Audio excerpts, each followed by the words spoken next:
площадке. Итак, уважаемые коллеги, Кунов Андрей Борисович, педагог дополнительного образования. Начнем мы немножечко с обзора того, что такое региональные инновационные площадки, для чего они нужны и какие они бывают, потому что не все здесь собравшиеся, так, уважаемые коллеги, об этом представление. Андрей Борисович, педагог дополнительного образования. Начнем мы немножечко с обзора того, что такое региональные инновационные площадки, для чего они нужны и какие они бывают, потому что не все. Общее положение региональной инновационной площадки описаны в приказе Минобрнауки и молодежной политики Республики Коми номер 219 от 30 июня 2017 года. Согласно этому приказу, республиканские инновационные площадки могут создаваться на базе образовательных организаций Республики Коми, реализующих программу общего, дополнительного, профессионального и дополнительного профессионального образования. При этом статус региональной инновационной площадки с указанием срока действия присваивается приказом Министерства образования, науки и молодежной политики Республики Коми на основании экспертных заключений Республиканского экспертного совета. Присвоение статуса региональной инновационной площадки не влечет за собой изменения типа и вида организации, и при этом организационно-правовой площадки с указанием срока действия присваивается приказом Министерства образования, науки и молодежной политики Республики Коми на основании экспертных заключений Республиканского экспертного совета. Выбор региональных инновационных площадок осуществляется на основе анализа достигнутых результатов обеспечения доступного качественного образования, наличия успешно развивающегося опыта инновационной деятельности, профессиональной готовности педагогического коллектива к осуществлению функций региональной инновационной площадки и наличия современной материально-технической базы, в том числе и средств информационно-коммуникационного обеспечения. Выделяется три вида региональных инновационных площадок. Это опорно-методическая площадка, целью которой является оказание научно-методической помощи, развитие методической работы, внедрение передовых педагогических технологий, повышение эффективности управления. Республиканская пилотная площадка, целью которой выступает формирование и распространение опыта, введение и реализация в опережающем режиме федеральных государственных образовательных стандартов и профессиональных стандартов педагогов. И третий вид – это республиканский ресурсный центр. Его целью выступает обобщение и распространение инновационного опыта, оказание научно-методической поддержки системы образования Республики Коми. Организатором, оператором региональных инновационных площадок выступает Республиканский институт развития образования. Он осуществляет организацию разработки проектов нормативных документаций, регулирующих деятельность региональных инновационных площадок, научно-методическое и информационное сопровождение деятельности региональных инновационных площадок и другие функции, которые здесь обозначены. Республиканский институт развития образования. Научно-методическое сопровождение деятельности региональных инновационных площадок осуществляется научным руководителем или научным консультантом, который назначается приказом организации оператора. При этом региональные инновационные площадки самостоятельно на основе положения разрабатывают и утверждают нормативно-правовые документы об осуществлении инновационной деятельности, в том числе в условиях сетевого взаимодействия с заинтересованными организациями по утвержденному направлению деятельности или научным консультантом. И организации, которая получила статус региональной инновационной площадки, назначается руководитель проекта или программы. На слайде представлен общий алгоритм деятельности региональной инновационной площадки. Образовательная организация назначает руководителя региональной инновационной площадки, формирует и утверждает состав рабочей группы с функциональной матрицей календарным графиком и формирует медийный план сопровождения проекта программы. При этом образовательная организация, имеющая статус региональной инновационной площадки, должна фиксировать результаты инновационной деятельности 2 раза в год. Первый этап до 1 июня текущего года и второй этап до 15 декабря текущего года. И формирует медийный план сопровождения проекта программы. При этом образовательная организация, имеющая статус региональной инновационной площадки. Далее на слайдах представлены формы представления отчета для различных первых региональных инновационных площадок. Опорно-методические площадки представляют аналитическую справку с приложением разработанных инновационных продуктов по форме, статистические данные педагогической диагностики, подтверждающие положительную динамику результатов, аналитические материалы, подтверждающие положительные социальные эффекты инновационной деятельности, опорные рекомендации по итогам деятельности для внедрения в практику работы других вложений разработанных инновационных продуктов. Это уже на этапе завершения реализации диагностики, подтверждающие положительную динамику результатов. Аналитические материалы.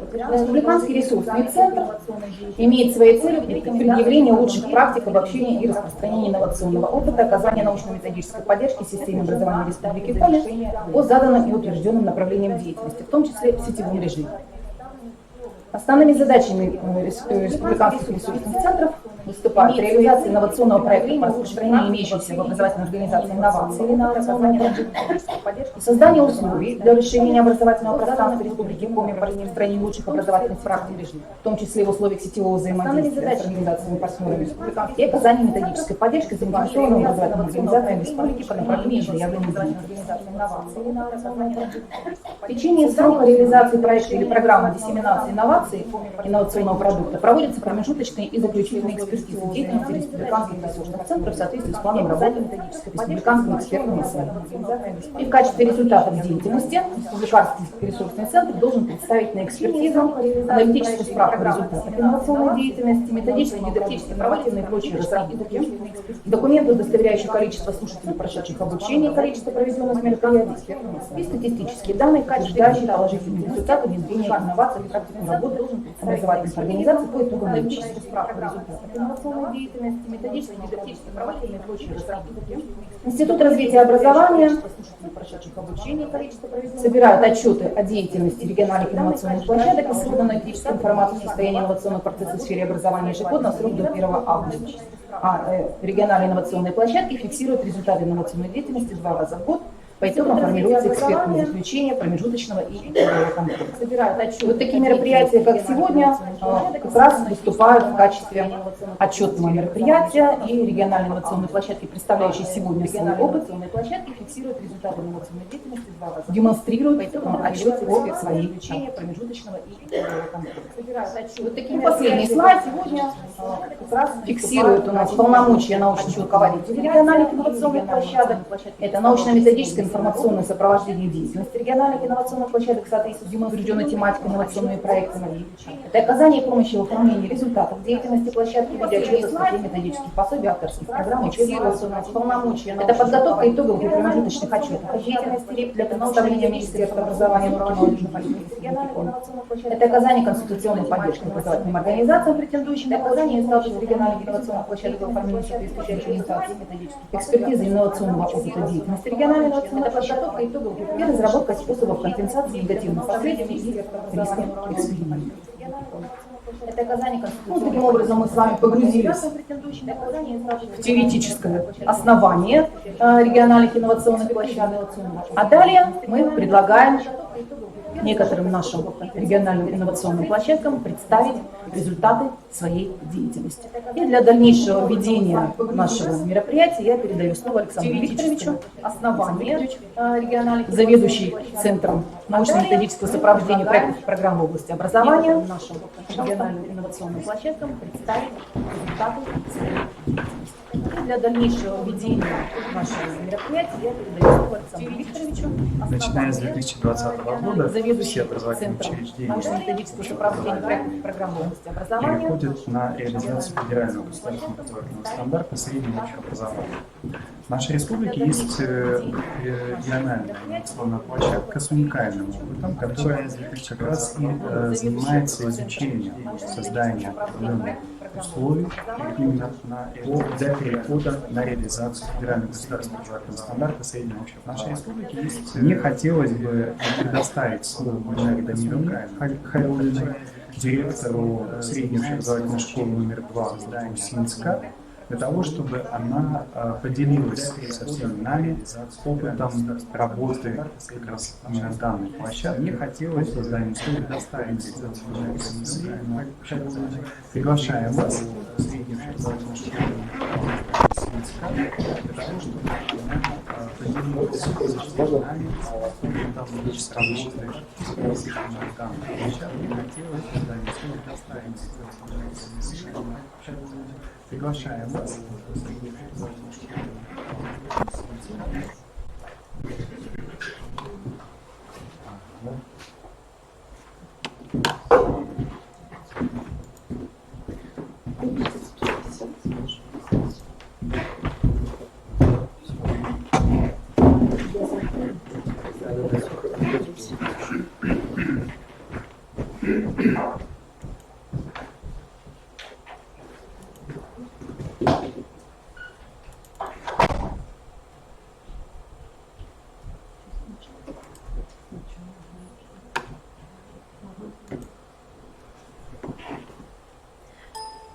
Добрый день, уважаемые коллеги. Добро пожаловать в муниципальную бюджетную общеобразовательную школу номер 2 города Усинска. С 1 февраля 2017 года школа является республиканской опорно-методической площадкой по теме «Создание условий для перехода на реализацию федерального государственного образовательного стандарта среднего общего образования», цель которой – создание информационных, методических, кадровых и нормативных условий, обеспечивающих переход школы на реализацию федерального государственного образовательного стандарта среднего общего образования. Вся информация о деятельности площадки у нас размещена на сайте школы во вкладке, которая так и называется «Опорно-методическая площадка». В соответствии с планом работы была создана временная творческая группа учителей в школе по разработке локального нормативного и учебно-методического обеспечения процесса введения в ВУЗ среднего общего образования. Также разработаны локальные акты, должностные инструкции, регулирующие деятельность школы в условиях реализации профильного обучения. Конечно же, в первую очередь были организованы и проведены семинары по проблемам введения в ВУЗ среднего общего образования. Это в апреле 2017 года, это в ноябре 2017 года с привлечением сотрудников Коми Республиканского института развития образования. С целью реализации профильного обучения в школе ведется предпрофильная подготовка. То есть, чтобы перейти непосредственно на федеральный государственный образовательный стандарт среднего общего образования, невозможно его просто начать с 10 класса. Нужна очень большая кропотливая работа, практически начиная с 5 класса. И вот в данном отношении мы исходили из того, что выбор профиля не начало, а завершение профильного обучения в старшей школе. И эффективность старшей школы определяется построением детьми своего образовательного профиля в 8-9 классах. Но профессионально самоопределиться в выборе профессии, профиля ученикам помогает еще именно подготовительная работа, которая нами была организована в 5, 6, 7 классах. Это были мероприятия по повышению интереса учащихся к профильным предметам через модульную организацию образовательного процесса. Модульные организации служат, с одной стороны, для координации учебных предметов школы, с другой стороны, дает возможность построить разногруппное сотрудничество между учащимися на параллели. В связи с этим акцент в учебном плане мы сделали на интеграцию учебных дисциплин, возможность построения разногруппных учебных занятий, увеличение роли групповых учебных занятий.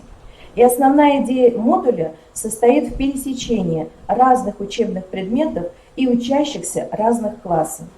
Такая координация дает возможность, во-первых, учителю увидеть отдельные учебные предметы как части единого образовательного пространства, ученику переносить знания и умения, сформированные в рамках одного учебного предмета, на решение задач другого учебного предмета, а ученическому коллективу осуществлять практикоориентированную деятельность, в которой формируются метапредметные образовательные результаты.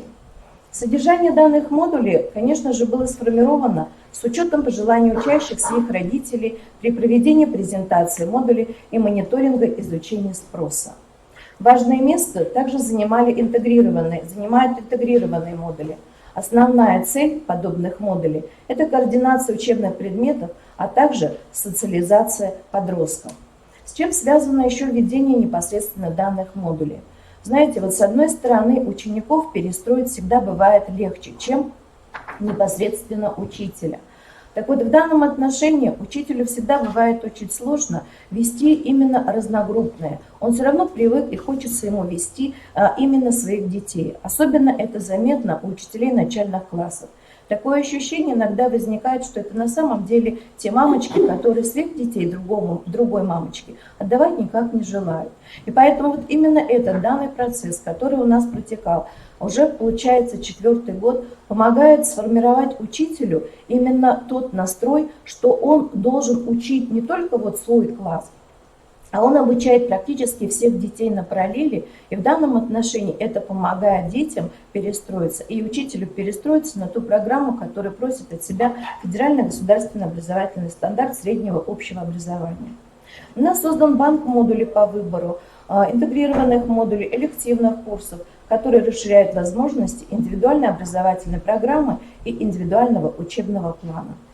Также главной отличительной особенностью школы является создание условий для формирования и развития учащихся 5 компетентностей: учебной, социальной, профориентационной, гражданской и здоровьесберегающей.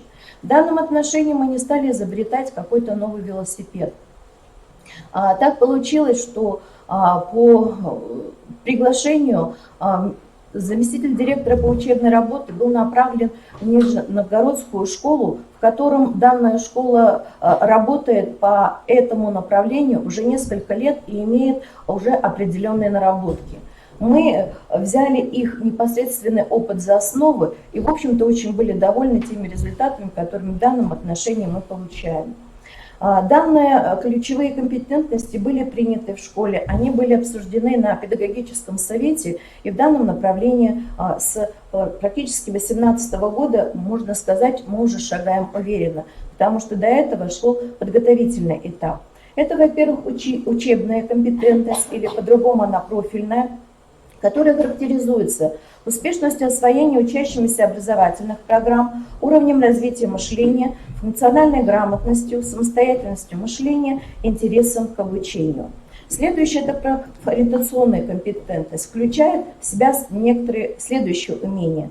Умение делать самостоятельный выбор, умение принимать осознанные решения, умение строить адекватные планы. Это готовность учащегося к осознанному выбору своего будущего образовательного профиля и будущей профессии. На этом хотела бы остановиться более подробно, связано с чем? С 1 сентября 2019 года у нас открылся профильный класс именно по федеральному государственному образовательному среднего общего образования.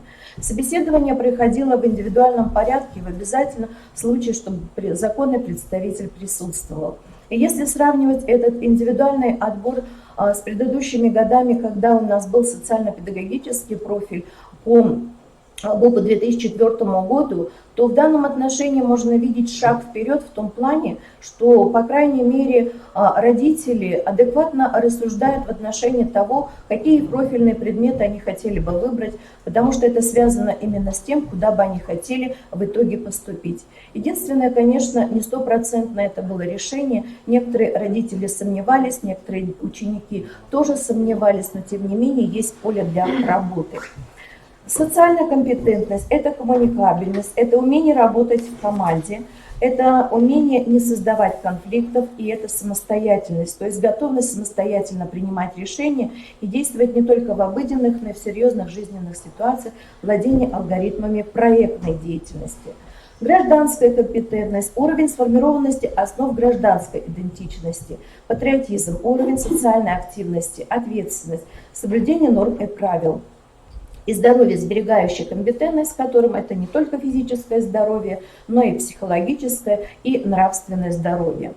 В данном отношении, чтобы провести вот такое большое анкетирование, чтобы провести такой большой мониторинг, конечно, нужна большая подготовительная работа, и, конечно же, нужен в этом плане компетентный педагог-психолог, потому что это в первую очередь работа педагога-психолога, это наблюдение педагогов, это наблюдение классных руководителей. Поэтому в данном отношении мы в первую очередь, конечно же, приобрели методику, которую рекомендовала данная школа, и в данном отношении данная методика как раз помогает и способствует данному мониторингу. Для формирования ключевых компетентностей в контексте нового ГОС главный акцент мы направляем на организацию учебной и внеучебной деятельности учащихся в урочных и внеурочных формах, включая проектную и исследовательскую деятельность. Мы знаем о том, что проектной деятельностью у нас учащиеся уже занимаются на уровне начального общего образования. Поэтому с 5 класса мы ввели это как практически обязательный элемент. И в данном отношении мы опять же пошли, не изобретая данный велосипед, потому что нам очень понравилась внеурочная деятельность, как строится в данной Нижегородской школе. И в данном плане эти образовательные модули, которые они представляли как Школково, Академия успеха и Фэмили для 5 классов, мы взяли за основу, и когда мы провели первые в данном плане непосредственно курсы по данным модулям, в большей степени здесь боялись на самом деле учителя. Но когда прошел только вот как бы предварительный этап, учителя поняли в данном отношении, чего от них хочет непосредственно директор школы, и даже уже внесли определенного порядка те курсы, которые они хотели бы в этом отношении внедрить в следующем году. Образовательный модуль Family – это направлен на создание признаков дружной семьи, необходимости семейных традиций, способов здорового образа жизни. Игровая образовательная сессия про науку и искусство – это тоже внеурочная деятельность, с которым практически материал применяется уже в данном отношении в создании данного проектного продукта.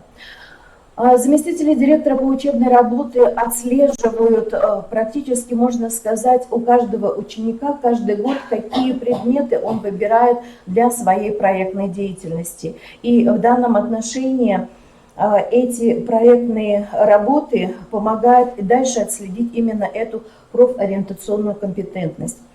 Имеется опыт выстраивания расписания. В данном отношении у нас динамичное расписание. В данном плане, опять же, были сложности в большей степени у педагогов, нежели у учеников. Но, тем не менее, к чему мы пришли сейчас вот с 1 сентября 2019 года, эта сложность не представляется, потому что 10 класс, он всего лишь у нас один, но в данном плане он один встречается всего лишь на нескольких предметах, а дальше работают разные группы. Сформирован каталог ЦУР и ОР на уровне основного общего и среднего общего образования, доступного для всех участников образовательного процесса, который размещен на сайте школы. И, как я уже сказала, что с сентября открыт профильный класс по ГОСОУ, и образовательный процесс строится на основе индивидуального учебного плана учащихся всех 10 класса. На сегодняшний день у нас учащихся таких 32 человека.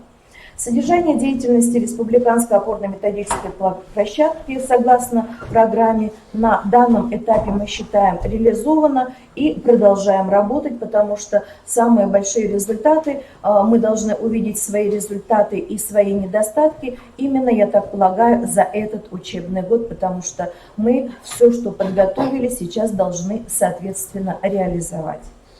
Спасибо за внимание, готовы ответить на ваши вопросы. Спасибо, Гульнара Дамировна. Уважаемые участники нашей площадки, реально школы и у вас есть возможность уникальная возможность задать вопрос директору. У нас здесь есть разные представители и управления образования, и заместители директоров. Пожалуйста.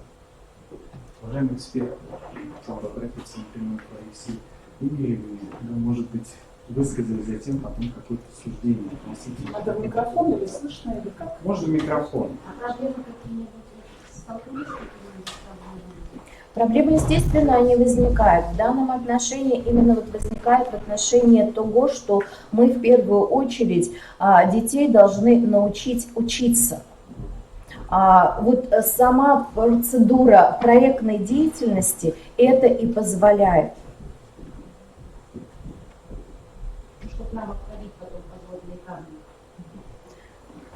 Знаете, у каждой школы, они, наверное, подводными камнями будут свои подводные камни. Но вот я как проговорила и, наверное, буду на этом настаивать, нам в первую очередь нужно через учителей идти. Они у нас в большей степени не готовы. В чем конкретно выражалась вот эта неготовность учителей, может быть, да, в области каких-то Здесь в данном отношении они все равно настроены на работу с конкретным классом, с конкретными детьми. И когда к ним приходят именно чужие как бы дети тех учителей, которых они не учат, они как-то сначала относиться начинали к ним по-другому. Но когда группа уже сформировалась, возникало вот это сообщество. Это раз. Во-вторых, когда проводится такая работа, здесь учитель не может быть один. Он опять же собирается с группой. И во время вот этой групповой работы возникают данные точки соприкосновения. У нас иногда, не зря же говорят, домашние задания задают, как будто ваш предмет самый-самый главный. А вот когда они собираются вместе, они понимают, что откуда, зачем и почему проистекает. А самое главное, в этом плане нужно отдать должное начальная школа и основное звено, где всегда у нас, получается, проходит адаптационный период в 5 классе и всегда идет спад. И тут начинается, учителя начальных классов обижаются на учителей основной школы, а учителя основной школы грешат, что учителя начальной школы не так плохо или где-то как-то. А вот когда они собираются вместе, они понимают, что, где, зачем и почему. Пожалуйста, у вас не вопрос? А мне еще Александр вот... Викторович, можно вот на уточнение? Потому что я сижу, у меня с понятийным аппаратом что-то не то. Потому что до этого нам рассказали, какие есть, я вам хочу задать вопрос, какие есть республиканские инновационные площадки. Ваша республиканская инновационная площадка, она имеет статус опорно-методической.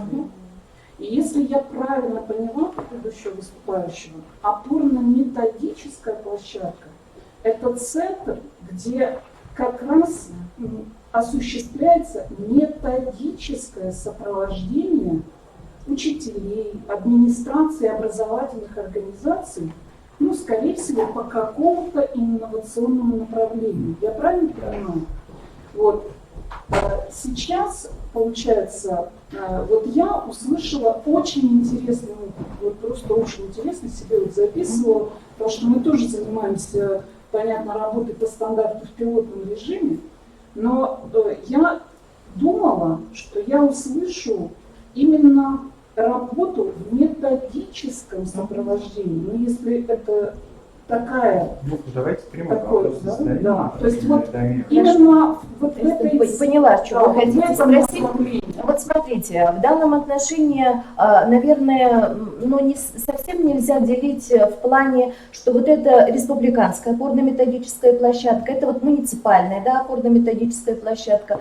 У нас получилось таким образом, что на сегодняшний день у нас 3 школы в городе, хотя если брать их всего лишь ничего, мы вместе друг с другом сотрудничаем. Это 3-я школа, которая является муниципальной площадкой, это 4-я школа, которая является муниципальной площадкой. И вот как-то, может быть, не совсем правильно получилось, что они вперед пошли нас. В том году они вышли на ФГОС среднего общего образования, и вот мы практически в тандеме работая, но я не сделала акцент именно на обобщение каких-то методических. Мы работали вместе. И в данном отношении у нас есть координирующий центр в этом плане, это координационный центр при управлении образования, в совет, в который входят представители всех школ. Но смысл тогда названия вашей школы как опорной площадки. Вот Да. я совершенно согласна. Потому что мы действительно видели очень хорошее внутреннее содержание той работы, которую вы делаете с педагогами, с учащимися. Вы хотите спросить, делимся ли мы непосредственно со всеми другими? Вы опорно понимаете, обучаете ли вы кадры? Если Да. вы опорно, то вы опорно. Да, в данном отношении Вы да. ведущие в этом плане. В этом отношении да. Через круглые столы и через координационный совет. Еще у меня вопрос на уточнение. Вы, ну, тут вот на сайте, понятно, сайт показали, скриншот.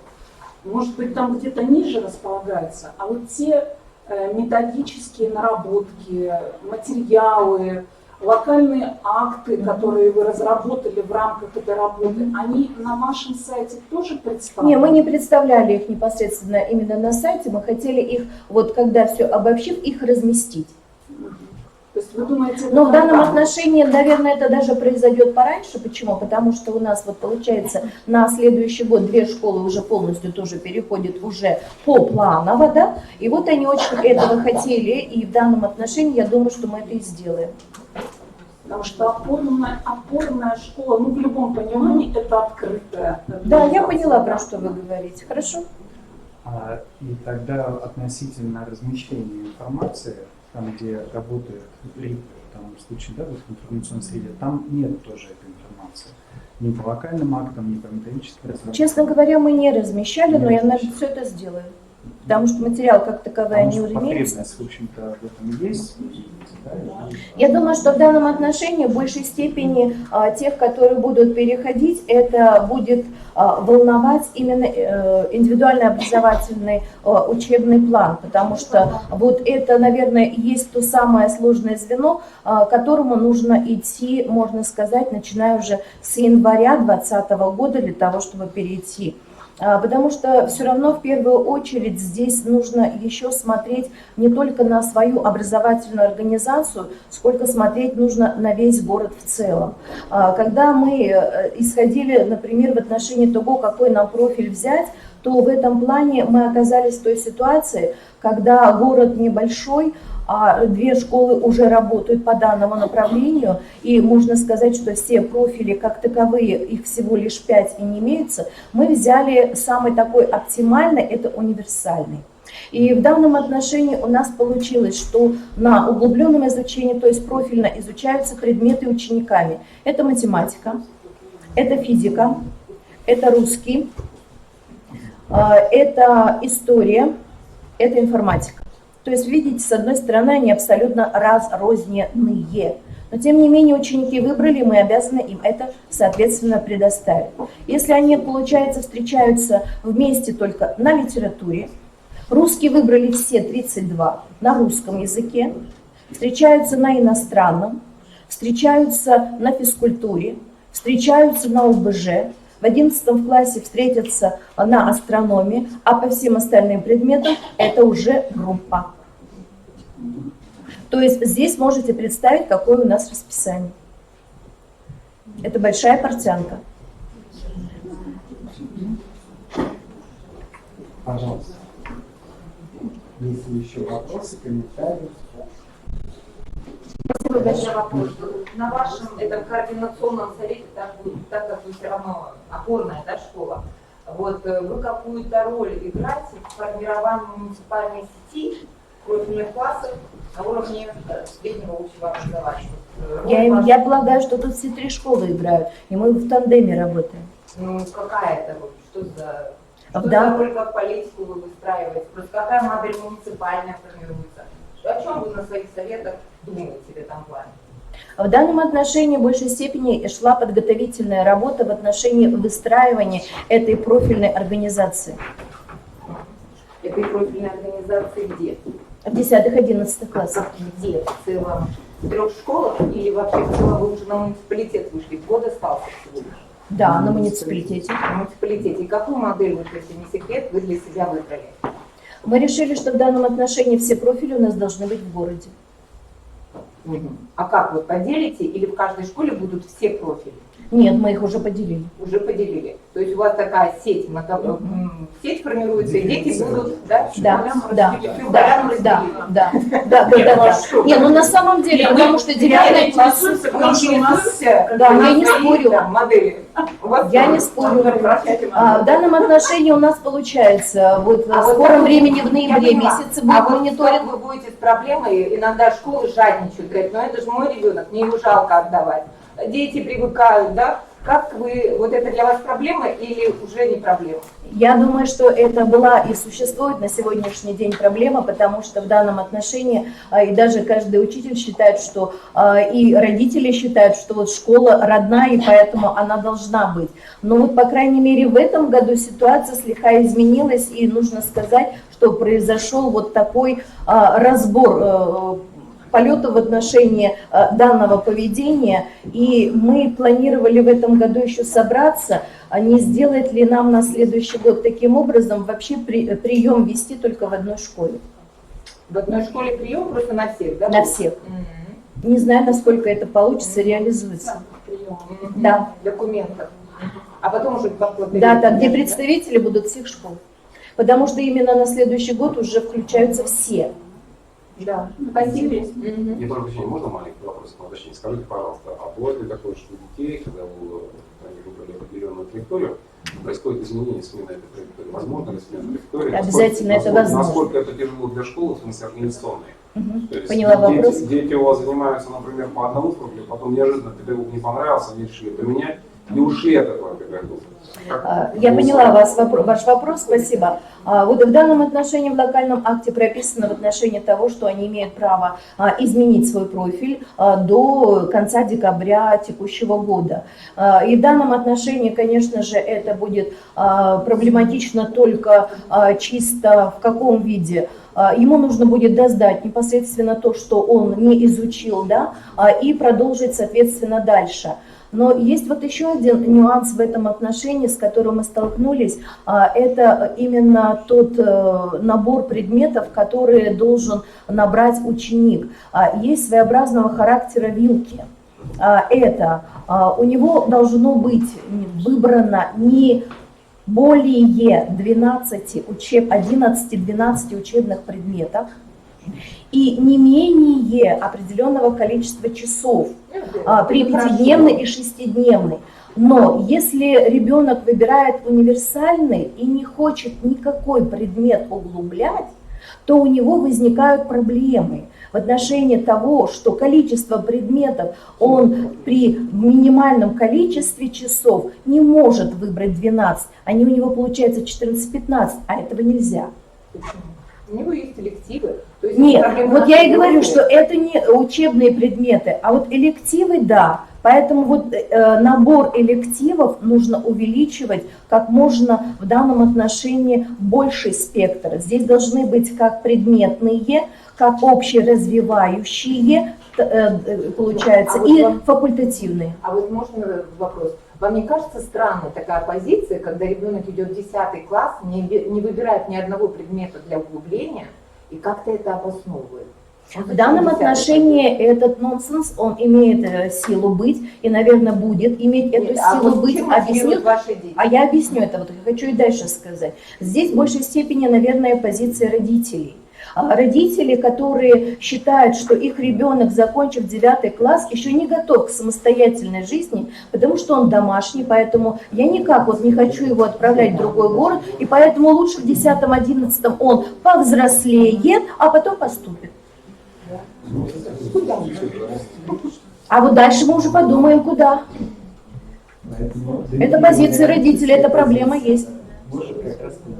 Но вот если это проблема, то значит над ней надо подумать, как ее. А над ней мы и работаем. В данном отношении в большей степени здесь не с учениками, а сколько с родителями. И чаще всего эта работа, она идет в большей степени индивидуальная, чем какая общественная. Потому что, еще раз проговариваю, 2 раза проходит мониторинг, и дважды он проводится муниципалитетом, и непосредственно мы еще сами проводим свой самостоятельный, в котором и видно вот эта шкала движения туда, бросаемся, то ли сюда бросаемся, или сюда. Или же, соответственно, выбираем сдать экзамены по таким предметам, а по профилю выбираем совсем абсолютно другой. Вот тогда уже индивидуально. Вопросы, не хочу не обижать, скажите, не кажется ли вам, что вот такое состояние ребенка свидетельствует о том, что мы неправильно реализовали стандарт на уровне основного общего образования?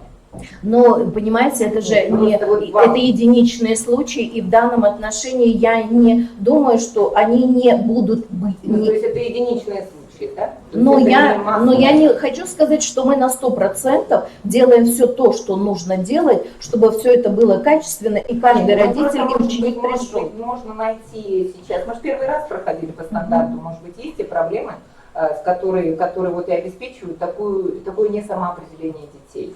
Ну вот опять же могу привести я просто могу привести живой пример. В каком отношении? Ученик определился, ему интересны предметы, физика, математика, ему нравится и то, и второе, и третье. Но мама хочет немного другое. Она хочет этого ребенка отдать в другую школу, в другой класс, потому что ей показалось там лучше. Ребенок сопротивляется, ребенок не хочет, но идет на поводу мамы. Здесь вот как быть? Ну, это еще раз тому, что на уровне основного общего образования стандарт пока прошел мимо этого ребенка. Может быть, может быть. Мамы тоже. Здесь, наверное, больше мамы. Нет, и ребенка тоже. То, что он не может сказать маме нет. То, что маме не может сказать. Спасибо. Выбросите на сайт что-нибудь. Обязательно. Посмотреть. Обязательно. Спасибо. думаю, что имеют запрос на информацию, в том числе на организацию обучения по индивидуальным образовательным маршрутам, в данном случае очевидно, и именно опыт школы, да, в данном случае был бы очень интересен. Я думаю, что именно к отчетным документам, которые Репин будет прикладывать, будет что-то размещено. Если вы готовы разработать, да, можно будет ознакомиться как раз на площадке Репин.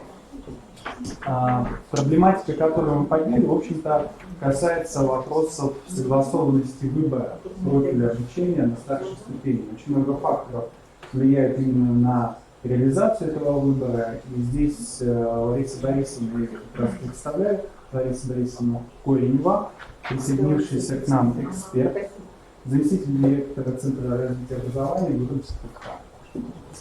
Так вот, как раз здесь есть некоторые нюансы, которые мы должны с вами учитывать. Действительно, этот выбор, я как раз считаю, поступает в 10 класс, он пишет заявление, да, и так далее, родители согласовывают и прочее. То есть вроде бы выбор идет. Но, естественно, ребенок все-таки, наверное, остается пока еще в такой зависимой позиции от родителей, поэтому на его решение будет оказывать влияние, собственно, мнение родителей. То, что действительно, как вы сказали, этап, например, начального общего, основного общего образования не был использован для создания условий в контексте профессионального самоопределения и будущего принятия, да, личного профессионального плана, а, соответственно, выбор профиля обучения, то это действительно остается пока проблемой, может быть, острым вопросом как раз вот реализации в целом тех идей, которые были заложены, в том числе и в стандарте. Мы благодарим вас, да, и хотим пожелать вам удачи вот в этом интересном для нас опыте. Да, здесь можно рассматривать, наверное, вот эту ситуацию, эту проблему, почему сегодня очень сложно самоопределиться, ну, скажем, выпускнику 9 класса. Вы посмотрите, что происходит сегодня с системой среднего профессионального образования в регионе. У нас есть комплекс, то есть я начальник управления образования Ухта.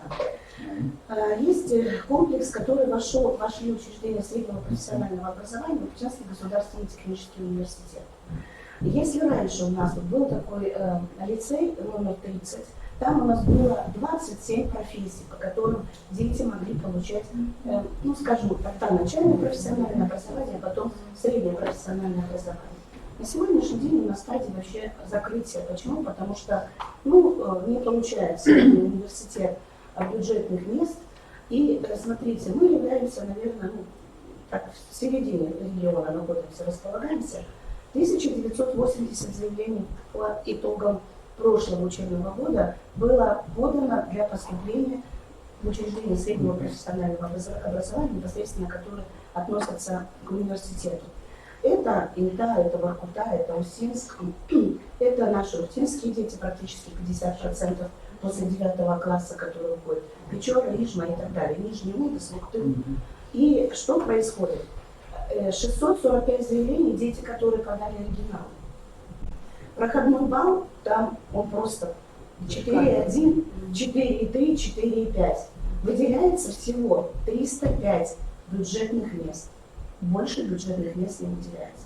То есть произошло резкое сокращение вот этих бюджетных мест. И сегодня ребенок, мы понимаем, что, как правило, остаются дети, которые социально незащищенных семей, и та оплата, которая на платной основе, это 80-90 тысяч в год. Это понятно, что это неподъемно. И даже ребенок, определившись, мы сегодня понимаем, кто был на коллегии, вчера слушал министр, да? То есть речь сегодня идет о том, что у нас во втором потоке даже дети, которые, скажем, сдали уже успешно экзамены, задача-то стоит сегодня их вернуть в 10 класс. Да? А мы действительно открыли профильные классы. И на сегодняшний день у нас большая проблема. Понятно, что он будет неуспешен уже, если он поступает у нас в 10 в 11 класс, что мы будем иметь на выходе. То есть проблема вот в этом, она несколько, мне кажется, вот здесь вот они перекликаются, вот эти проблемы. И Ольга Викторовна Сарсянова приезжала, было большое совещание на территории муниципалитета. Хотелось бы надеяться, чтобы эта ситуация изменилась, потому что очень много детей, которые сегодня остались, так сказать, не его делу. То есть ребенок мечется, там его не берут, да, здесь он не может. А здесь он не может, потому что... Даже не то, что не может, даже не хочет. Иногда, да? Да, иногда Были очень тяжелые. Ну, и действительно, вчера на коллегии была поставлена задача об обновлении форм профориентационной работы, и в том числе охват детей до 19 лет, да, образованием, в том числе и средним профессиональным образованием и так далее. Поэтому проблема у нас пока в данном случае остается достаточно острой, потому что она просто констатировалась, что Ну, это констатировалось, но не так, вот как я сейчас, это несколько завуалировано было, потому что, еще раз говорю, что депутатский корпус, они писали, что все инстанции, поэтому Слава Севастьяновна, ну, вроде бы какие-то решения хотят принимать, возможно, это уход от конкурсных процедур, когда сегодня учреждение СПО заявляется, да, потому что, понятно, перераспределение, вот во всех, да, контрольные цифры приема, 4400, по-моему, да, 4400 бюджетных мест в целом по республике, ну, понятно, что основные это места это Республика.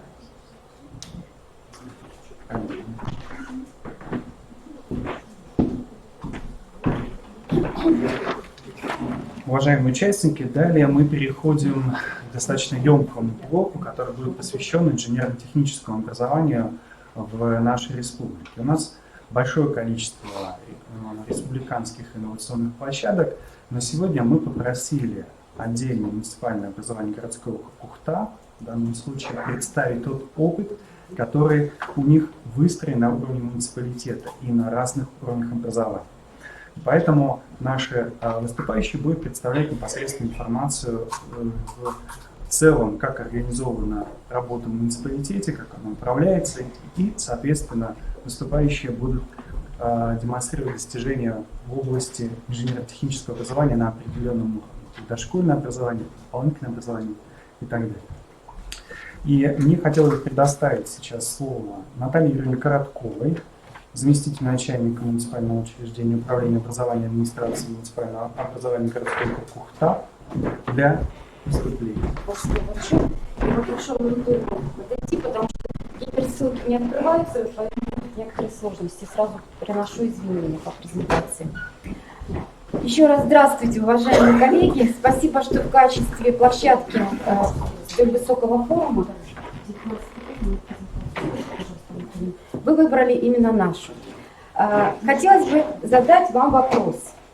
Можете ли вы сейчас назвать 3 основные проблемы, которые волнуют нашу республику на протяжении, наверное, последних 5 лет? Если да, то какие это проблемы? Вы имеете в виду отраслевые или В целом, нет, в целом, не привязывая к отрасли. Миграция, спасибо. Закрытие промышленных предприятий, городов. Малый бизнес. Кошмар. Еще, пожалуйста, зал подключитесь, чтобы вы понимали. Экология. Ну, наверное, та проблема, которую озвучила Наталья Аркадьевна, да, она действительно очень актуальна. Рабочие профессии мы их призвали, А мест нет. Таким образом, мы с вами вступили в очень интересную ситуацию в республике, да, когда мы нуждаемся в инженерных кадрах, кадрах рабочих специальностей, есть большой отток населения и есть высокая концентрация промышленных предприятий, но в частности я буду говорить о нашем городе, да, потому что там Лукойл, Газпром, Транснефть, Ситек, и могу перечислять это еще достаточно долго. Вот понимая то, что большинство выпускников наших одаренных детей выезжают из города, а город нуждается в инженерных рабочих специальностях, вот эту проблему мы начинали уже анализировать, скажем так, с 2013-2014 года. Именно тогда на уровне муниципалитета был разработан проект «Будущее региона» в руках молодого поколения, который был нацелен в первую очередь на выстраивание взаимоотношений с нашим Ухтинским государственным техническим университетом. И тогда же, чуть позже, когда уже проект был реализован, мы обратили свой взгляд на новую инициативу. В данном случае речь идет о дорожной карте национальной технологической инициативы «Кружковое движение». Я думаю, что те, кто глубоко вникает в эту проблему, они и знают. И в рамках обучения по программе резерва управленческих кадров Республики Коми был разработан именно этот проект. Проект «Инженерное образование. Основа развития экономики региона». На следующем слайде вы увидели еще раз ту актуальность, которую мы заложили в этот проект. Безусловно, это и потребность промышленных предприятий, необходимость увеличения количества обучающихся, вовлеченных в систему дополнительного образования, потому что это мы рассматриваем как механизм, в том числе для создания единого образовательного пространства, ну и закрепление талантливых детей в Уфимском государственном университете, нашим стратегическим партнером, с целью заключения целевых договоров и прихода выпускников вуза на предприятия города. Следующий слайд говорит нам о возможностях и конкурентных преимуществах, с которыми мы входили в данный проект. Не буду перечислять. Посмотрите, в данном случае мы говорим в том числе и о результатах проекта «Будущие регионы в руках молодого поколения». И мы понимали, что у нас есть образовательные организации, это именно наш основной ресурс, который на себя возьмут роль опорных площадок, ресурсных центров в работе с педагогическими кадрами и в работе с детьми. Таким образом, на следующем слайде вот я демонстрирую то, что было подписано в 2015 году соглашение о сетевом взаимодействии с нашим вузом, техническим вузом. И мы имели уже на тот момент, в 2015 году, опыт открытия «Газпром-классов» на базе нашего Уфтинского технического лицея имени Геннадия Васильевича Рассохина. Модель проекта включает в себя также 5 основных направлений: дорожной карты, кружковое движение, национально-технологические инициативы, сети, вызовы, ресурсные центры, мероприятия и наставники. Вот сейчас, Антон, я попрошу вас переключиться в основную папку, найти непосредственно уже модель, и в данном случае мы с вами увидим сетевая модель, вот эта папочка, вот этот файл, да. Спасибо, Анатолий. Мы увидим ту модель, которая сложилась в результате выстраивания нашего проекта. Посмотрите, в данном случае мы здесь на сегодняшний день расположили и сети. В качестве сети мы определили обеспечивающие цифровое управление проектом, которое обеспечивает связанность участников. Это и социальные партнеры, о которых я говорила выше, и ресурсные центры, участники партнеров. И посмотрите, здесь в данном случае мы говорим и о линейной составляющей, и о вертикальной составляющей этой модели. Можем вернуться к презентации, например? Спасибо. Так вот, если говорить о той модели, которая сложилась, очень жалко, что гиперссылки не открываются. Будем выходить. Опять презентацию. Нет.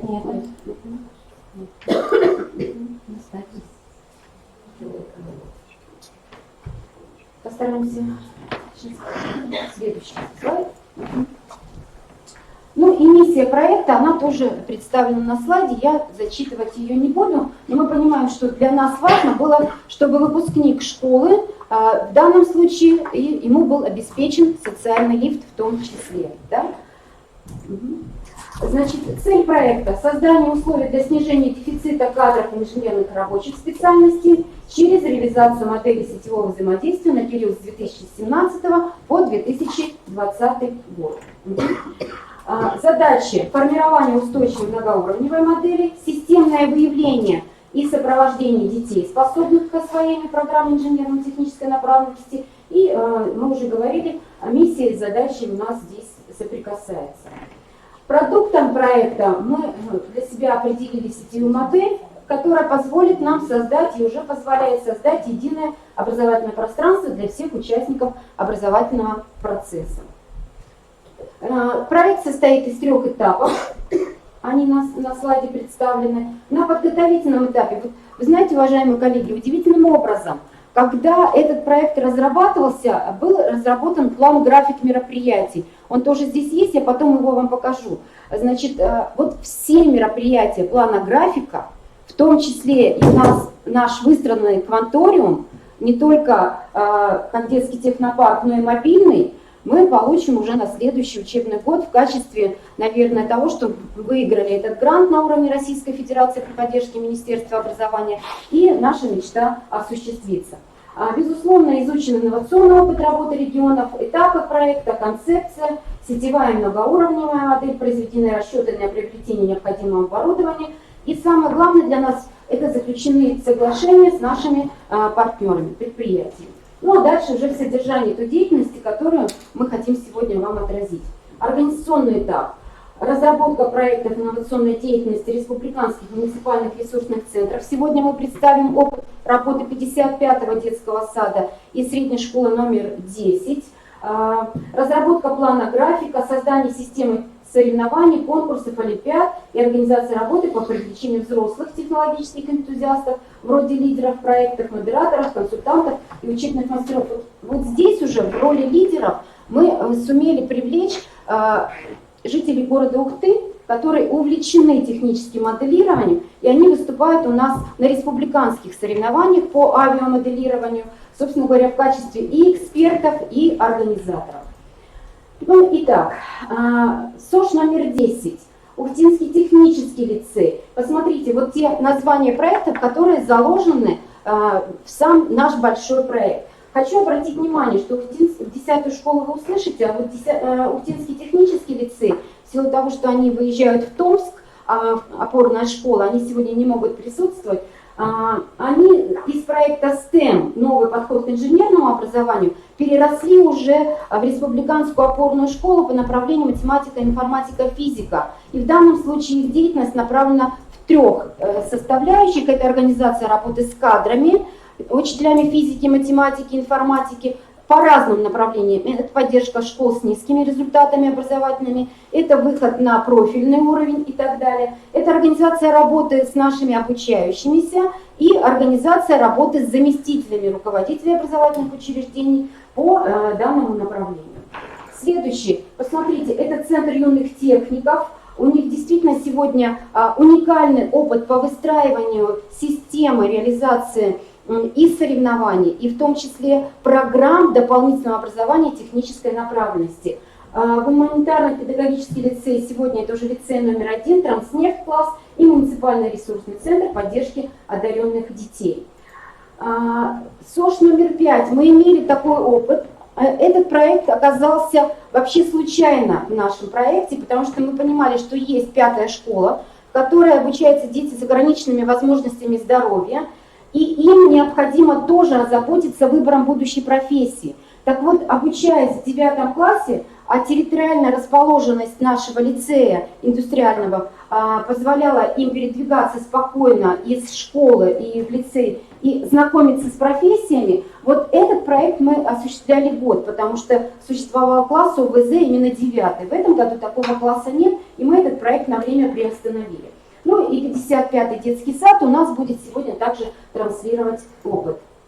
На организационном этапе тоже ряд мероприятий нами были проведены. И прежде чем мы приступим сейчас уже к демонстрации содержания деятельности, посмотрите, я еще хочу несколько слайдов продемонстрировать, что опыт открытия профильных классов инженерных направленностей подхватил у нас и гуманитарно-педагогический лицей. Сегодня они не случайно переименовались с лицея номер 1. Предпосылками для этого стало несколько обстоятельств. Первое, потому что это многопрофильная образовательная организация, не только гуманитарной направленности, реализующая направление, но и сегодня партнеры Транснефть, Север, оказывают им действительно всяческую поддержку. Посмотрите, если это в 2016 году были, Антон, если можно, следующий класс, открытие кабинетов химии и кабинета физики, физики, 2 кабинетов физики, извините, то в этом году уже Транснефть открыл кабинет химии и кабинет математики, наполнив его тем содержанием, которое необходимо. Что еще здесь для нас является положительным моментом? Все, что происходит на базе этих образовательных организаций, транслируется не только для обучающихся этого лицея, но и для ребят со всех школ города, и в качестве тьютера они выступают для педагогов города. Ну и наш опыт мы демонстрировали на первом республиканском инновационном форуме в Ухте, который проходил в 2017 году, заявляя уже о возможностях вступления. Начать мне хотелось бы с содержания того, что, какое взаимодействие у нас осуществляется с Ухтинским государственным техническим университетом. Антон сейчас, если свернет презентацию, это чуть позже. Угу. Значит, мы от презентации ШИК. Угу. мы понимали, что вот ребенок, обучаясь в Ухте, практически 85-90% выпускников школ уезжало, не задерживались в Ухте, и нам нужно было понять, какие механизмы сегодня будут действовать для того, чтобы, ведь в техническом университете нашем не хуже условия. Плюсов много, потому что и практику можно пройти на базе предприятий, и на самом деле сегодня хорошая база для обучения. И мы искали те формы, которые позволят нам поставленные задачи решить. Мы нашли уникальную личность в университете, зампроректора тогда по учебной работе Дмитрия Андреевича Борейко, который откликнулся на наше предложение. И следующий слайд, Анатольевна. Мы изучили опыт, существующий вообще в России по школе инженерных кадров, профильные вузовские классы, школы при вузах. И мы пришли к выводу о том, что нам необходимо свой бренд создать. Этим брендом стал ШИК, школа инженерных кадров. Кто, вот пока, Анатольевна, можете листать, значит, а я буду рассказывать. Что такое школа инженерных кадров и кто в нее мог поступить? Это дети со всех школ города, которые для себя определяют будущую профессию, связанную с развитием инженерной специальности. Не обязательно только в нефтегазовой промышленности, да, а в целом. Так вот, пробежались мы сейчас уже по этой... Посмотрите, какие дисциплины. Математика, физика, основы технического черчения. Почему мы взяли, понятно, да?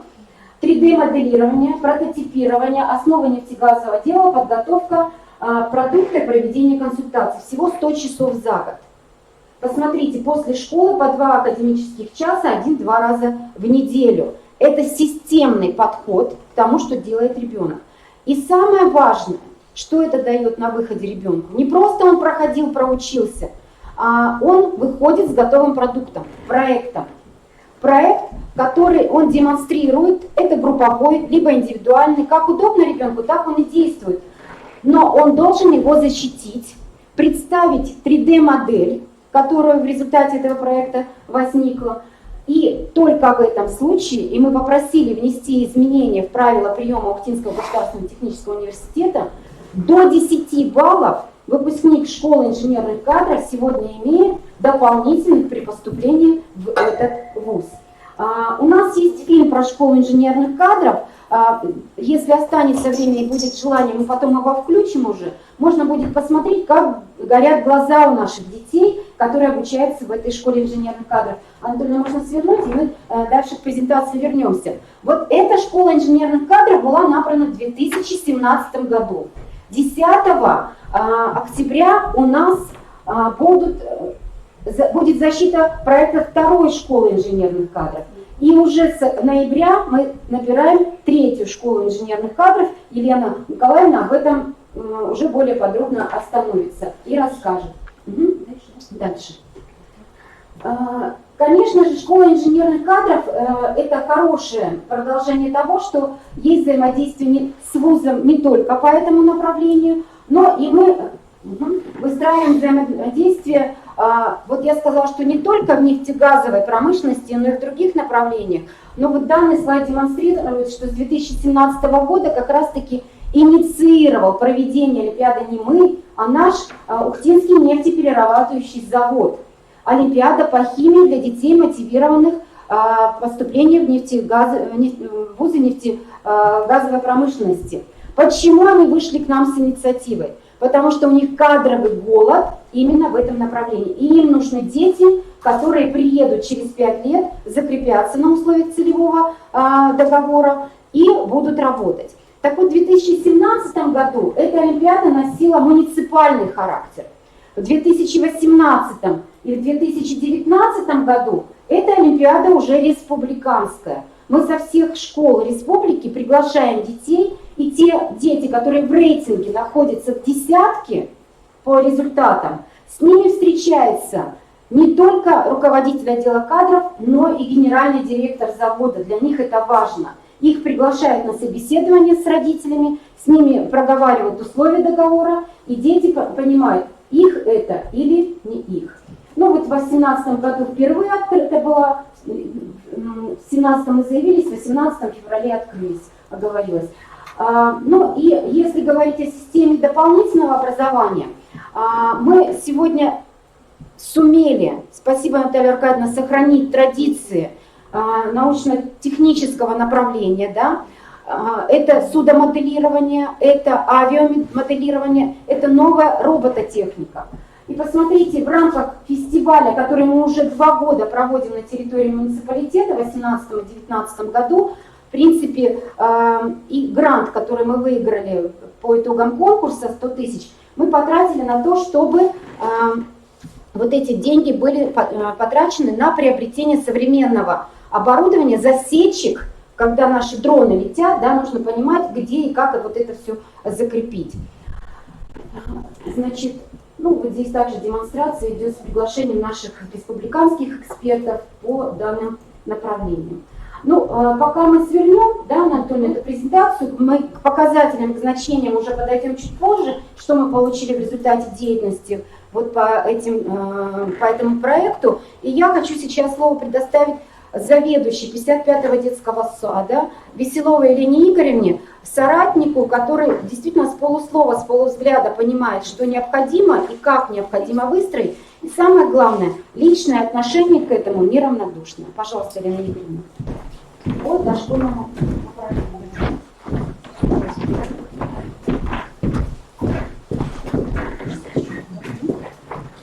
Добрый день, уважаемые коллеги. Ну, в продолжение, логическим продолжением проекта, о котором рассказала Наталья Юрьевна, я расскажу о нашем проекте, который разработал коллектив нашего детского сада, муниципального дошкольного образовательного учреждения «Детский сад номер 55» комбинированного вида города Ухты. Проект называется «Создание республиканской инновационной опорной методической площадки в вопросах развития начального инженерно-технического образования детей дошкольного возраста».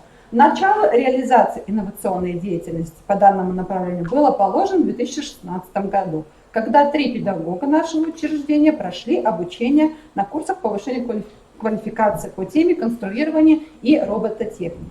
И проанализировав опыт, который получили на курсах, администрация детского сада было принято решение организовать работу по внедрению лего-конструирования и робототехники. В декабре 2016 года педагоги приняли участие в муниципальном конкурсе профессионального мастерства под названием «Лучшая образовательная программа, лучшая дополнительная образовательная программа».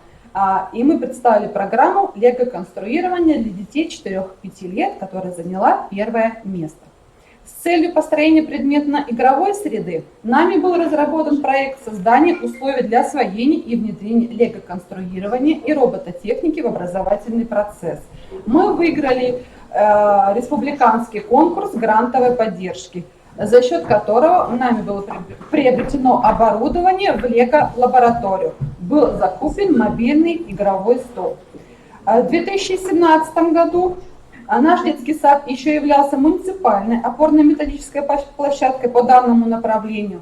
В этом же году на базе нашего учреждения впервые был организован муниципальный конкурс робототехники «Мой первый робот», а команда наших воспитанников стала абсолютным победителем регионального отборочного этапа «Икоренок». И мы имели шанс представить республику на 10-м Всероссийском технологическом фестивале «Профест». И в этом же году было подписано соглашение о сотрудничестве между управлением образованием нашего города и государственным профессиональным образовательным учреждением Сыктывкарский гуманитарно-педагогический колледж. В рамках данного соглашения был организован обучающий семинар для педагогов, а также для руководителей нашего города на тему обзор конструкторов и робототехнических наборов для дошкольных образовательных учреждений. Также планируется в рамках данного соглашения организация курсов повышения квалификации на базе нашего детского сада.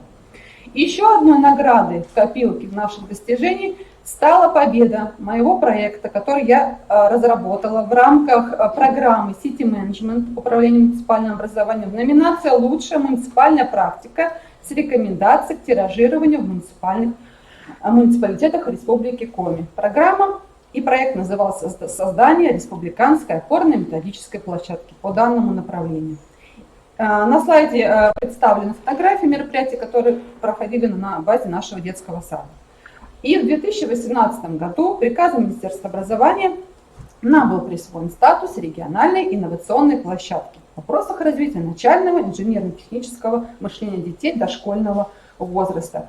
И сейчас я вам более детально расскажу наши промежуточные результаты нашего учреждения в работе уже в статусе региональной инновационной площадки. Значит, нами была разработана программа, которая рассчитана на 3 года. Цели и задачи программы представлены на слайде. Наша деятельность построена в 3 направлениях. Это работа с педагогическими кадрами, работа с воспитанниками и работа с родителями. Сейчас более подробно расскажу о каждом направлении. Работа с педагогическими кадрами включает следующие мероприятия. Это организация обучающих семинаров, индивидуальных и групповых консультаций. Эти все семинары, консультации объединены общей одной темой. Это лего-конструирование, робототехника, алгоритмика и программирование. Нами уже было проведено более 4 семинаров, 2 деловые игры, индивидуальные консультации по запросам педагогов города Ухты. Такие консультации были проведены как подготовка проектов и подготовка детей к соревнованиям. Были проведены групповые консультации, а также была проведена онлайн-игра для педагогов, о которой я чуть дальше расскажу. Все мероприятия объединены одной общей темой. Также у нас в прошедшем учебном году в статусе региональной площадки приняли участие всего 18 педагогов нашего города. И в 2019-2020 учебном году было принято решение разделить педагогов города Ухты на две, получается, группы. Это группа для педагогов, которые только начинают осваивать данное направление, и вторая группа для так называемых профи, которые уже имеют опыт работы в данном направлении. И уже могу сказать, что первое заседание в этом учебном году было проведено, и нас порадовало то, что охват на сегодняшний день увеличился от 18 до 27 человек. В этом учебном году запланированы такие же мероприятия, традиционные круглые столы, семинары, а также запланированы нетрадиционные формы работы с педагогами. Это проектное бюро и такая форма новой работы с педагогами «Печа-куча». Также был нами разработан методический календарь мероприятий. На слайде он представлен для удобства работы педагогами в рамках региональной инновационной площадки на весь учебный год, для того, чтобы педагогам удобно было ориентироваться в запланированных мероприятиях. Еще одна форма работы с педагогами – это проведение мастер-классов, а также организация интерактивных мероприятий, экскурсий, робоквестов, а также выставки оборудования. Педагоги нашего учреждения, занимающие данным направлением, принимают участие в составе жюри конкурсов технической направленности как на муниципальном, так и на республиканском уровне. Также наш детский сад принимает активное участие в благотворительных акциях. Следующее направление работы инновационной площадки – это работа с воспитанниками. Что первое из направлений? Это организация дополнительных образовательных услуг для детей от 3 до 7 лет. Организация проведения конкурсных мероприятий по лего-конструированию и робототехнике. Такие проводятся конкурсы, как «Юный конструктор», муниципальный конкурс «Мой первый робот». Количество воспитанников из года в год растет. Начинали мы от 8, заканчиваем по итогам того учебного года 12 человек. Организация интерактивных мероприятий, робоквестов, дистанционной онлайн-игры «Играем с Лего». А также одна из форм работы с воспитанниками других дошкольных учреждений – это выездные лего-сессии. Данная форма работы стартует уже в этом учебном году. Планируется выезд 8 таких лего-сессий с примерным охватом 160 воспитанников города, а также организация лего-досугов и лего-праздников. Дальше мы запустили новый формат игры в том учебном году 18-19.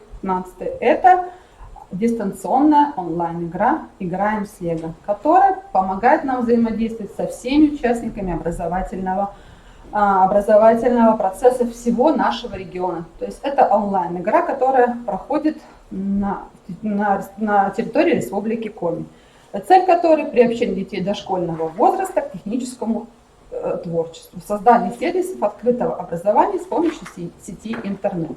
Участниками игры является команда из любого дошкольного образовательного учреждения. Состав команды – это 1 педагог, 1 родитель и 5 детей старшего дошкольного возраста. В течение всего учебного года проводится 5 игр, которые распределены в соответствии с графиком.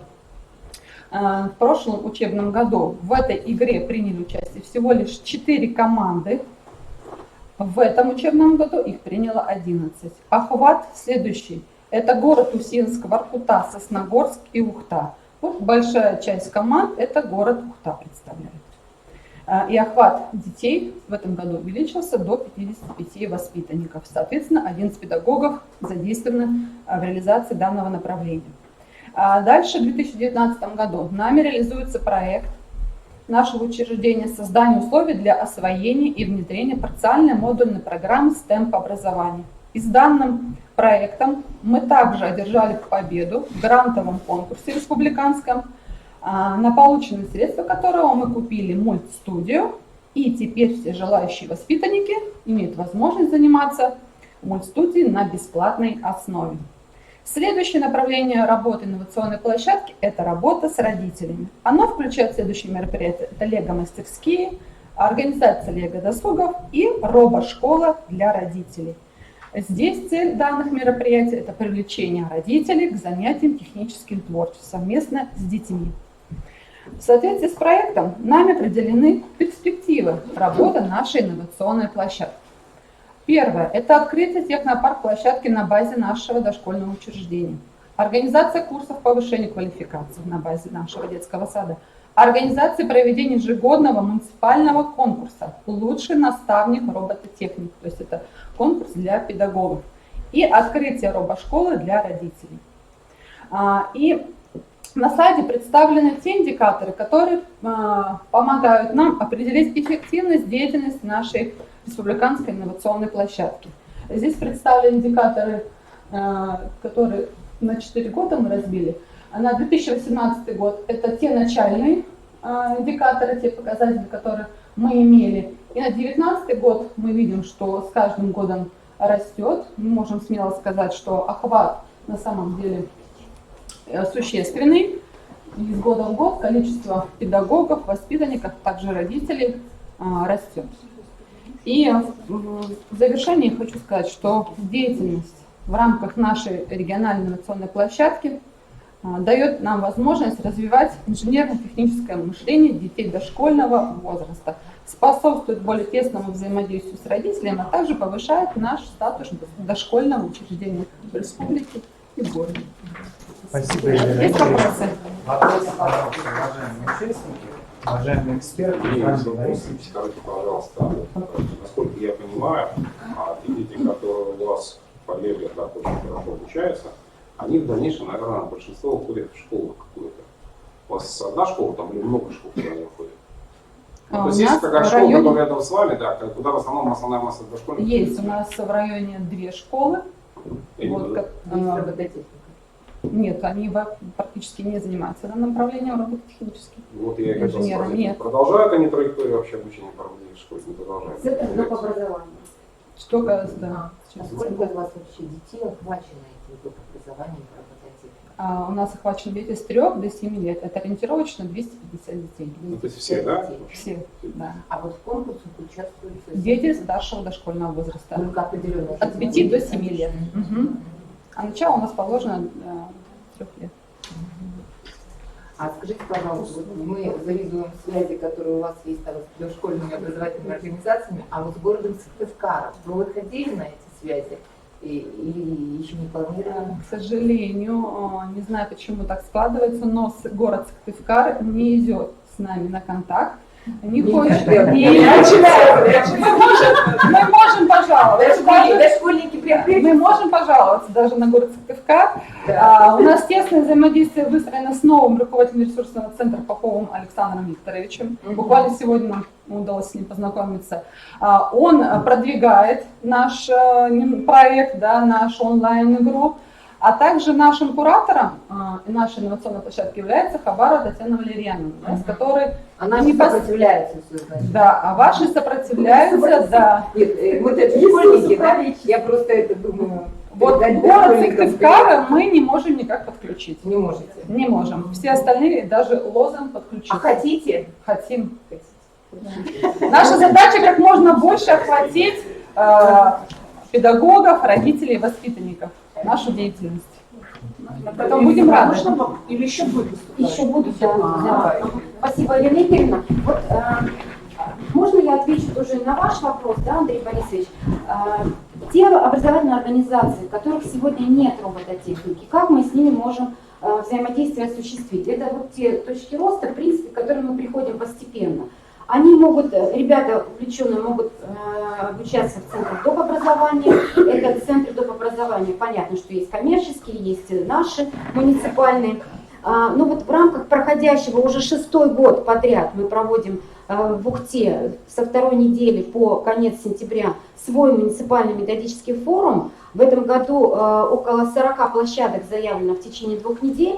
Так вот, этот вопрос развития инженерного образования, он рассматривался на 5 площадках. Это о чем говорит? О том, что это хороший вирус. Во-первых, вирус, я прочитала, что это такое, мне понравилось определение, это агент, который внедряется. Да? Так вот, этот агент инженерного образования, он внедряется практически во все образовательные учреждения.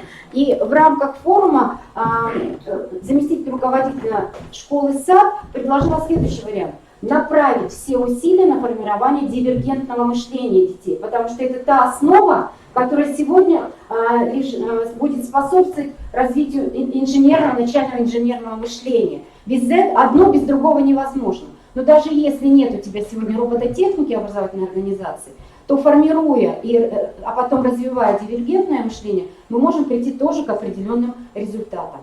Ну и о том, как выстраивается линия преемственности уже в образовательной организации, я хочу предоставить слово руководителю ресурсного центра школы номер 10, заместителю директора Белоголовой Елене Николаевне.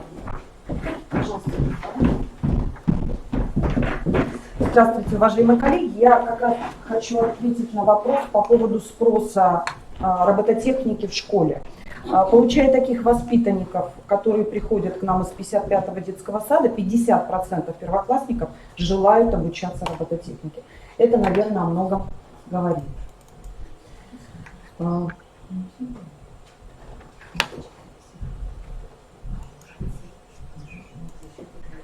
Так, развитие инженерного мышления в условиях реализации межотраслевого проекта «Инженерно-техническое образование. Основа развития региона».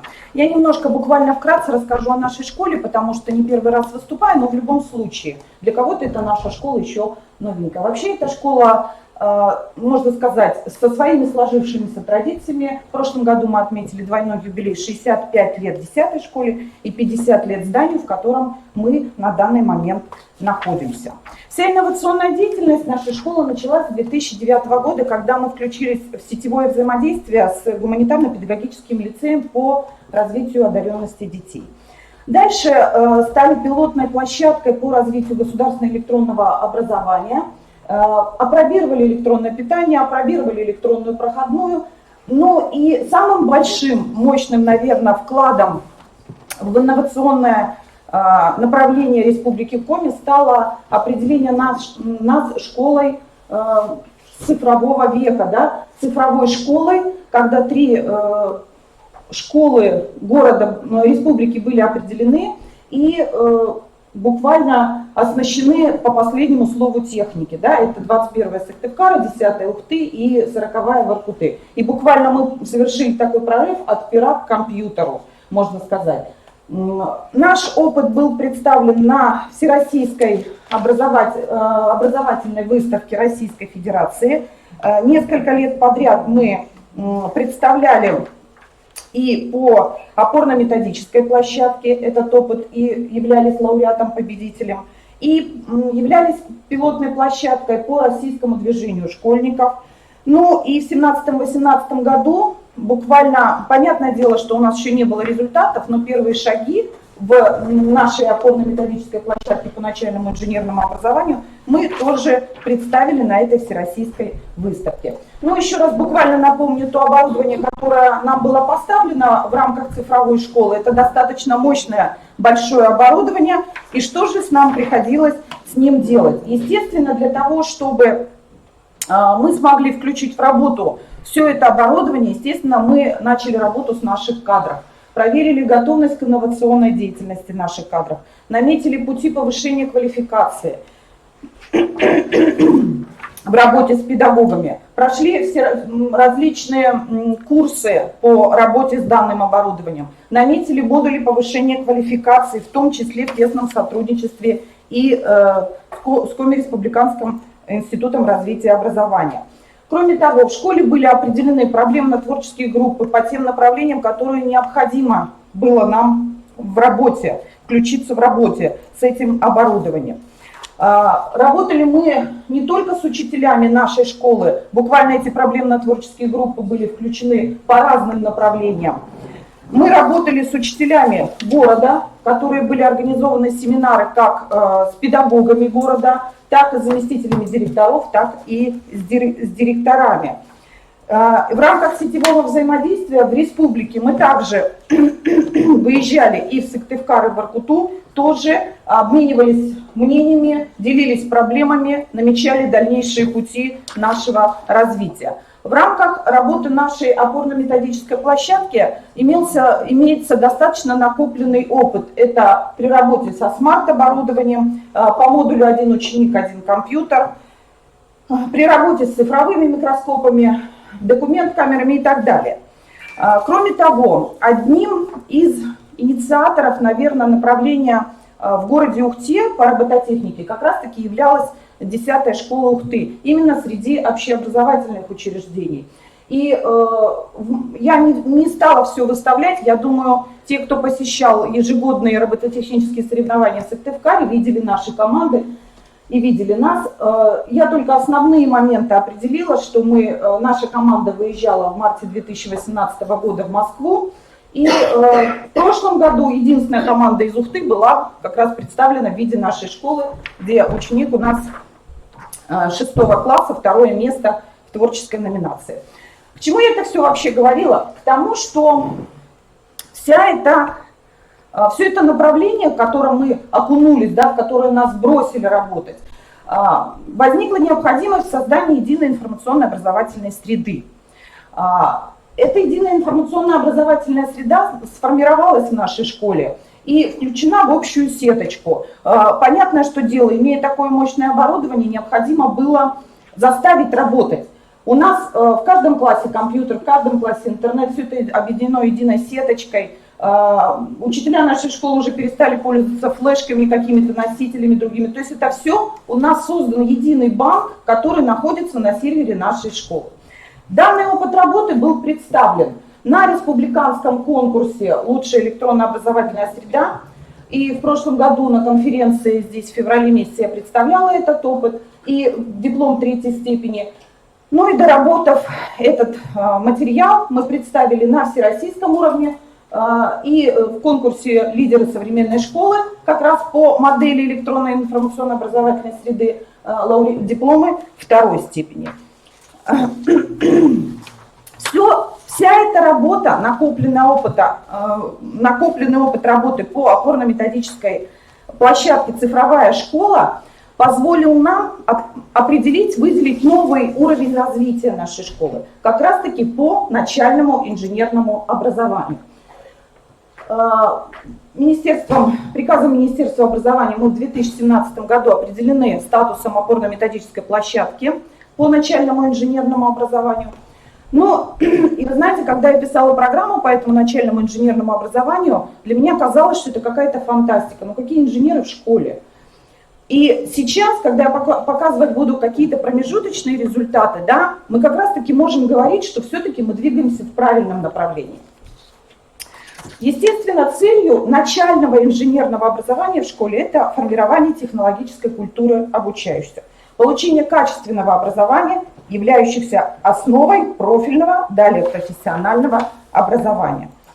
Кроме того, если мы говорим о начальном инженерном образовании, то это обязательно индивидуальная образовательная траектория, успешное самоопределение, самореализация каждого ребенка. Я не просто так говорила сейчас об опорно-методической площадке, которая у нас была в 2013 году, потому что это как раз те дети окунулись в эту среду, которые сейчас у нас в 10 классе. Прошло достаточно то время, когда ребята окунулись, вот самые первые ребята, которые на соревнованиях по робототехнике, когда нам пришли эти первые роботы, и мы школьный этап устраивали по робототехнике. И вот эти дети сейчас учатся у нас в 10 классе. Какие же основные области применения и перспективы внедрения данной инновации?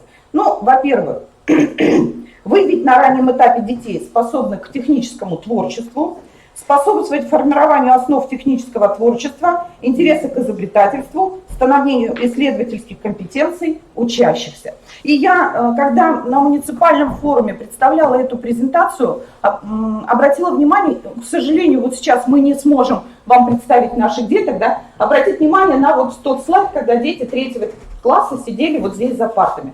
Просто последний мастер-класс, который показывал классный руководитель, с учащимися 10 классов, которые вот здесь вот представлены учащимися 3 классов.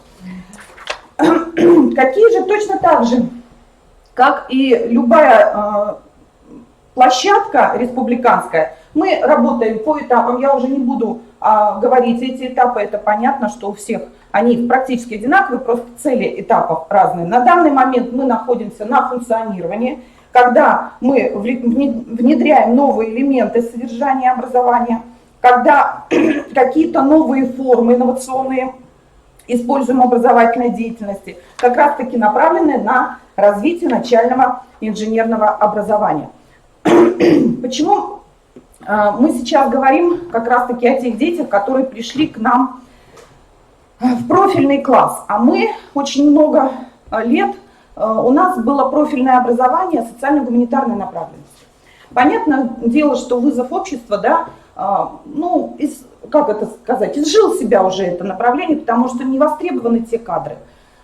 Инженеры нужны, кадры рабочей специальности важны. Поэтому мы решили, вот дети, которые в 3 классе как раз-таки формировали начальное инженерное мышление свое, естественно, это основная база, это информатика. И мы подвели, вот, если говорить по сдаче государственной итоговой аттестации по информатике, я так быстро пробегусь по столбцам. Во-первых, увеличено количество сдающих год из года. Да, если в 17-м 28 человек, то в 19-м 57 человек. Это как раз те дети, которые вот целенаправленно шли на это направление, инженерно-техническое. Ну и если говорить, нас больше всего интересует, конечно, качество образования, да. Если в 2017 году это 71% качества, мы имеем в виду по школе, дробь это по городу процент, стабильно в 2018 году, то вот те дети, которые вот у нас с 3 класса развивались, большой скачок 79% качества, по городу это 76%. И вот эти дети, которые в 9 классе решили самоопределиться, определили свою образовательную индивидуальную траекторию, они решили пойти в инженерный класс. Вообще наша цель – введение информационно-технического профиля. Какие же первые шаги вот у нас как раз-таки были? В прошлом году мы открыли первый профильный класс инженерно-технический. Но это вот был первый набор, он еще у нас по-другому называется класс УГТУ, тоже, по-моему, с подачи нашего университета они попросили нас тоже, чтобы мы вот открыли такой класс. Но первый год, сами знаете, это год апробационный такой, выбор детей. Да, решили, давайте попробуем. Да, класс набран, они обучаются, сейчас я буду говорить тоже об этом классе. Но вот в этом году, который класс набран, 2-й год подряд, это уже более осознанный выбор ребят, которые пошли в этот класс УГТУ. С прошлого года в нашей школе введен информационно-технологический профиль. Что это значит? Это увеличение, это не углубленное изучение, это увеличение количества практической направленности в предметах. Конечно, часы увеличены на информатику с 2 до 4, с 1 до 4, на физику и на математику. Естественно, запланированы те элективные курсы, которые рассчитаны на инженерно-техническое образование. Кроме того, разработан класс УГТУ, и вот Наталья Юрьевна уже говорила, как раз таки там прописаны все регламенты поступления в этот класс, все условия, которые они по окончании этого класса. Ну и мы, конечно, в этом году попробовали заключили соглашение, вот оно очень красиво так называется, о стратегическом партнерстве в сфере подготовки инженерных кадров с акционерным обществом «Аскон» города Санкт-Петербурга. Да, мы это заключили, вот это соглашение. Там прислали программное обеспечение, на котором мы можем опробировать, вплоть до того, что наших педагогов будут обучать в рамках этого сотрудничества. Имеются, конечно, свои проблемы на данный момент. Если вы хотите, я их потом озвучу, но мы продолжаем дальше. Я говорила, что второй год подряд инженерные классы у нас набираются. Если в 2018-2019 году это 23 человека, то действительно в этом году 27 человек, и достаточно серьезно дети подошли к поступлению в этот класс. Средний балл поступления в инженерный класс был не менее 4,5. Вот аттестата и предметов, сдающих по государственной итоговой аттестации. Да, причем со всех школ города. Да, мы объявляли этот набор на школу, но так как наши инженерные кадры, которые росли с 3 класса, оказались более сильны, то из города пришло только 3 человека. Остальная наша база. Кроме того, обучаясь в инженерном классе, для ребят, обучающихся в инженерном классе, разработана модель нелинейного расписания. Как раз таки то, что говорила Наталья Юрьевна, с изучением информационно-технологического профиля ребята обучаются в школе инженерных кадров. И если для города это единицы, да, человек были со школ, то для нашего класса это были как раз-таки целенаправленные элективные курсы в рамках нашего ведения профиля. В школе инженерных кадров дети проходили как фундаментальные науки, так и прикладные науки. И основным, значит, как сказать, акцентом окончания школы инженерных кадров это, конечно, будет защита их научно-технических проектов. Вот они уже в ближайшее время их готовят. Хотя, если говорить, то научно-технические проекты, вот я, кстати, у Натальи Юрьевны на слайде тоже был этот ученик, это в Сыктывкаре в Панториуме проходил этот конкурс, наш Давид Федосеенко, вот он стоит тут посередине, лохматенький, черненький, он как раз-таки был выпускник школы инженерных кадров и разрабатывал проект «Модульный гараж». Он как раз был один из представителей нашей школы инженеров. На сегодняшний день он обучающийся УГТУ. То есть у него школа инженерных кадров пошла на плюс. Так, кроме того, выпускники как раз-таки действующего нашего инженерного класса тоже участвовали в июне месяце вот, в том республиканском фестивале радиоуправляемой техники. И вот они как раз-таки взяли такие места. У них был элективный курс по 3D-моделированию, и результатом вот прохождения этого курса как раз-таки были вот эти вот результаты.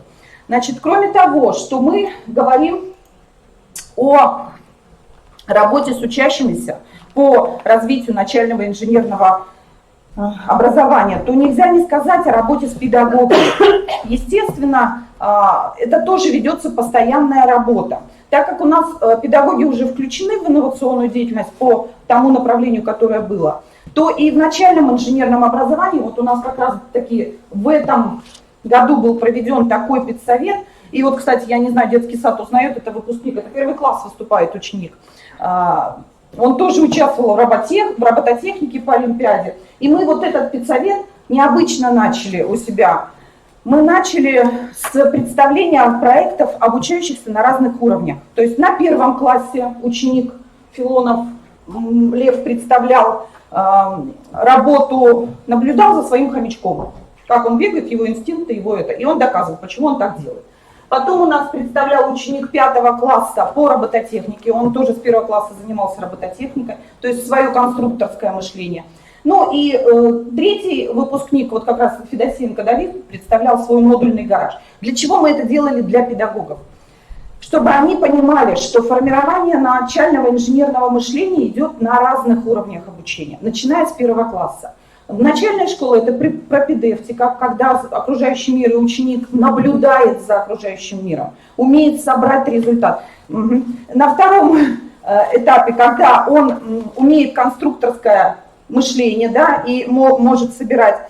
Ну и на третьем уровне это когда он уже умеет использовать свои знания в каких-то определенных проектах. Ну и понятное дело, что в любом проекте у нас есть те целевые индикаторы, которые мы используем. И вы знаете, я почему говорила до этого, что когда я писала программу по начальному инженерному образованию, казалось, что это фантастика. А когда столкнулись с теми целевыми индикаторами, которые мы на данный момент имеем, я уже не буду их озвучивать. Посмотрите, здесь в левом столбце это написаны те наши конечные результаты, а в правом то, что мы на сегодняшний день имеем. Конечно же, есть какие-то моменты, что мы еще не достигли, но у нас еще и не завершен этап работы нашей опорно-методической площадки. Вот здесь вот как раз вот нет показателей, когда по инженерному классу будут результаты их обучения. Но и в заключение я хочу сказать, что мы показывали на муниципальном уровне, вот сейчас у нас был муниципальный форум, и мы как раз-таки показали нашу работу опорно-методической площадки на разных уровнях обучения. В первом классе мы показывали лего-конструирование, это мастер-класс, который давала учитель-начальник классов. И, кстати, изначально у нас была заявлена работа с педагогами в дошкольных образовательных учреждениях. Но так как они уже взяли инициативу на себя, поэтому наше направление немножко отошло в сторону. Дальше мы показали на уровне основного общего образования, это когда подготовка к ОГЭ идет, и на уровне информатики. В начальных классах точно так же курс неурочной деятельности в основном звене. В общем, в работе муниципального форума мы показали как раз-таки направления, те, которые мы реализуем в рамках нашей опорно-методической площадки. Спасибо за внимание.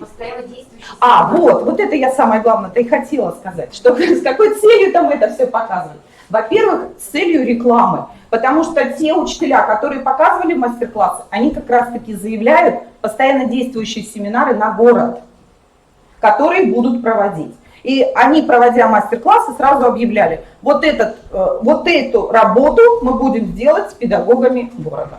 Или вот, например, Анна Викторовна, которая проводила ИКТ-компетентность с оборудованием цифровым, она объявляла о том, что мы готовы принять учащихся школ города для обучения и там, в работе своих исследовательских работ. Вот таким вот образом. Какие вопросы? Пожалуйста, уважаемые. Да. Правильно я поняла, что вот как раз этот ШИК, программа, да, доп. Образования реализуется на вашей базе? Да. Как? А сколько детей, например, вот 5-9? Нет, это только для инженерного класса. Елена Николаевна, первый выпуск был не только ваши дети со всех школ города. Мы пилотный проект сейчас это только для детей инженерного класса, да? В этом году, там было 2 потока, чисто для наших детей инженерного класса и для детей города. Вот так. А тогда скажите, пожалуйста, как формируется сам инженерный класс? То есть он в 5 классе формируется или в Нет, он формируется после 9 класса. Вот мы в прошлом году это профиль, да? Да, это профиль, это чисто профиль. А до 9 класса? Вот, они чисто предпрофиль. Вот я вам говорю, что вот это было очень интересное наблюдение, когда с 3 класса ребята, включаясь в эту деятельность, уже к 9 были определены. Да? То есть там у вас нет инженерных классов, нет, просто они были включены в систему неурочной деятельности. Да, робототехника, вот у них была информатика. Да. Вы их так пестовали, и они уже решили, что это их направление. Да. Можно небольшое уточнение, просто заинтересовало. А нелинейное расписание, не совсем понял, это что, как? Ну это кроме тех уроков, которые есть у них, да, вплетание урочной в неурочное и доп. Образование. Вот так. С выходом в университет на эффективный. Да, с выходом в университет. Да. Есть еще вопросы? Ну, вы знаете, вот по итогам уже школы инженерных кадров мы проводили опрос с 11 классом. Самое классное направление, которое им больше всех понравилось, это нефтегазовое дело. Удивительно. То есть вы все время еще развиваете, да, мониторите и развиваете? Да. На уточнение вопрос по образовательной среде, информационно-образовательной среде, правильно?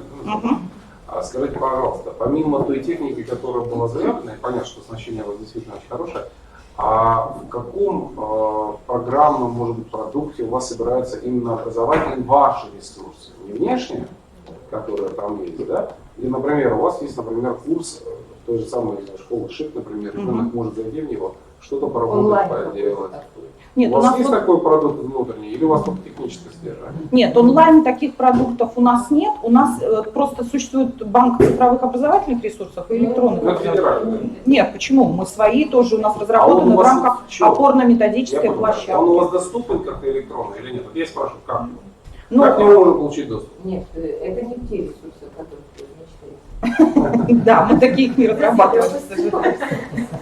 То есть это локальные ресурсы, не сетевые, да? Нет, не сетевые. А, ну все понятно. Спасибо. Спасибо, Елена Николаевна. Ну, мы с вами понимаем, что для нас важно вернуться к тем целям и задачам, которые мы решаем с помощью данного проекта. Если вы помните, это закрепление выпускников на территории Ухты, это выбор инженерных рабочих специальностей. И вот в качестве показателей и индикаторов на сегодняшний день мы видим положительную динамику. 2019 год еще у нас в работе, потому что мы знаем, что контингент опроса мы завершаем уже до 10 октября, поэтому эти цифры у нас здесь будут. По выпускникам рабочих специальностей у нас сегодняшний день большая проблема. Наталья Аркадьевна ее уже озвучила, да, и мы понимаем, что таких желающих было бы больше, и количество определившихся с выбором. По школе инженерных кадров я уже озвучила. Следующий слайд, пожалуйста, Анна Анатольевна. Открытие именных кабинетов, посмотрите, за этот промежуток времени с 2015 года, это не просто кабинеты, это средства, это ресурс, это содержание образования, которое сегодня мы демонстрируем не только для детей, обучающихся в этих образовательных организациях, чтобы было понятно. Следующий слайд, пожалуйста. Трудоустройство выпускников УГТУ, получивших инженерные специальности в градообразующие предприятия. Вот цифра этого года 92%. До 100% мы не дошли, но те, кто получили инженерные специальности, на условиях целевого договора, эти дети, все выпускники у нас трудоустроены. Охвата профориентационным тестированием. Да, вчера Наталья Владимировна говорила, что это не тот ресурс, который работает на профориентацию. Понятно, но в данном случае, если мы говорим о выявлении способности ребенка, это тоже один из механизмов, который мы в качестве индикатора заложили. Вот по системе охвата, вернее, по увеличению охвата системы доп. Образования хочу немножечко сказать. 73% у нас было в 2018 году, за 2019 год учебный, первую половину мы осветили, составил 73,5%. Но что нас радует? Вот по республике охват программами технической направленности составляет 8,3%. У нас по Ухте этот охват с учетом наших условий не совсем еще достаточно для того, чтобы обеспечить потребность родителей. Мы мониторим эту ситуацию, потребности родителей в получении ребенком вот этого направления системы дополнительного образования. Наряду со спортивной, художественной направленностью это составляет сегодня 28%. Мы реализуем только, вот за прошлый год было 10%, в этом году 12% охват составляет программами. Как ресурс, безусловно, это создание кванториума на территории муниципалитета, который позволит нам реализовать потребности наших родителей, законных представителей и воспитанников от 5 до 18 лет. Ну и, конечно же, здесь по направлению образовательная робототехника нас радуют результаты. Понятно, что самые значимые мы написали: Иннополис, Татарстан, Москва, Республика. И вот посмотрите, что еще. Совместно с УГТУ мы проводим открытые публичные лекции, мастер-классы по инженерно-образовательной тематике. Конечно, это сложно, вы сами понимаете, не все так просто уговорить преподавателей вуза, прийти, найти время, бесплатно поработать на население, на педагогов. Но у нас, наверное, какие-то теплые отношения с нашим вузом, и поэтому нам идут навстречу, взаимовыгодный интерес. Вот это мы все, в принципе, сегодня делаем. Повышение квалификации педработников технической направленности, 100% охват у нас уже есть. И следующий слайд, ну, чуть позже о нем скажу. Для нас немаловажно это повышение качества знаний, в том числе по таким предметам, как физика, математика и информатика. Вот с физикой и с информатикой все обстоит более-менее благополучно. Да? У нас показатели сравнимы с республикой по результатам ЕГЭ, а вот с математикой есть определенные проблемы. Но по профильному уровню, на уровне республики, а вот по базовому нам еще необходимо работать. Вот как раз-таки опорная школа, наша республиканская, в том числе и будет решать эти вопросы. Ну и на внедренческом этапе мы для себя определяем детский технопарк, мониторинг эффективности, совершенствование многоуровневой модели, мы ее сейчас уже видим, как можно будет пересмотреть, и материалы для обобщения опыта работы. Вот сам проект является победителем республиканского конкурса инновационных проектов в 2017 году. Вы получили сертификат на сумму 100 тысяч, я уже сказала, куда потратили. Проект победитель регионального этапа Всероссийского конкурса лучших практик и инициатив субъектов Российской Федерации. Мы вошли в 11 лучших проектов от республики в прошлом году, которые представлены были на регион. И вот для затравки хочу показать вам просто два определения. Нашла фотографию, которая висела когда-то на предприятиях, вот в сети. Кто такой инженер? Посмотрите, да?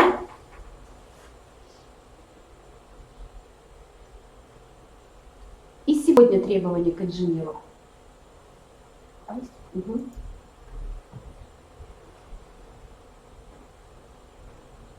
Вот на мой взгляд, совмещение и того, и другого это необходимые условия для того, чтобы мы понимали, какие инженеры нужны на предприятиях. Но и, безусловно, без личного участия управленцев в том, что мы делаем для детей, невозможно достичь результата. Поэтому мы всей командой управления, перспективы тоже не буду, понимаю, что время уже сейчас ограничено, мы всей командой управления образования всегда стараемся познать, что ожидает наших детей. Мы были и в аэропорту, сажали самолеты вместе с нашими детьми.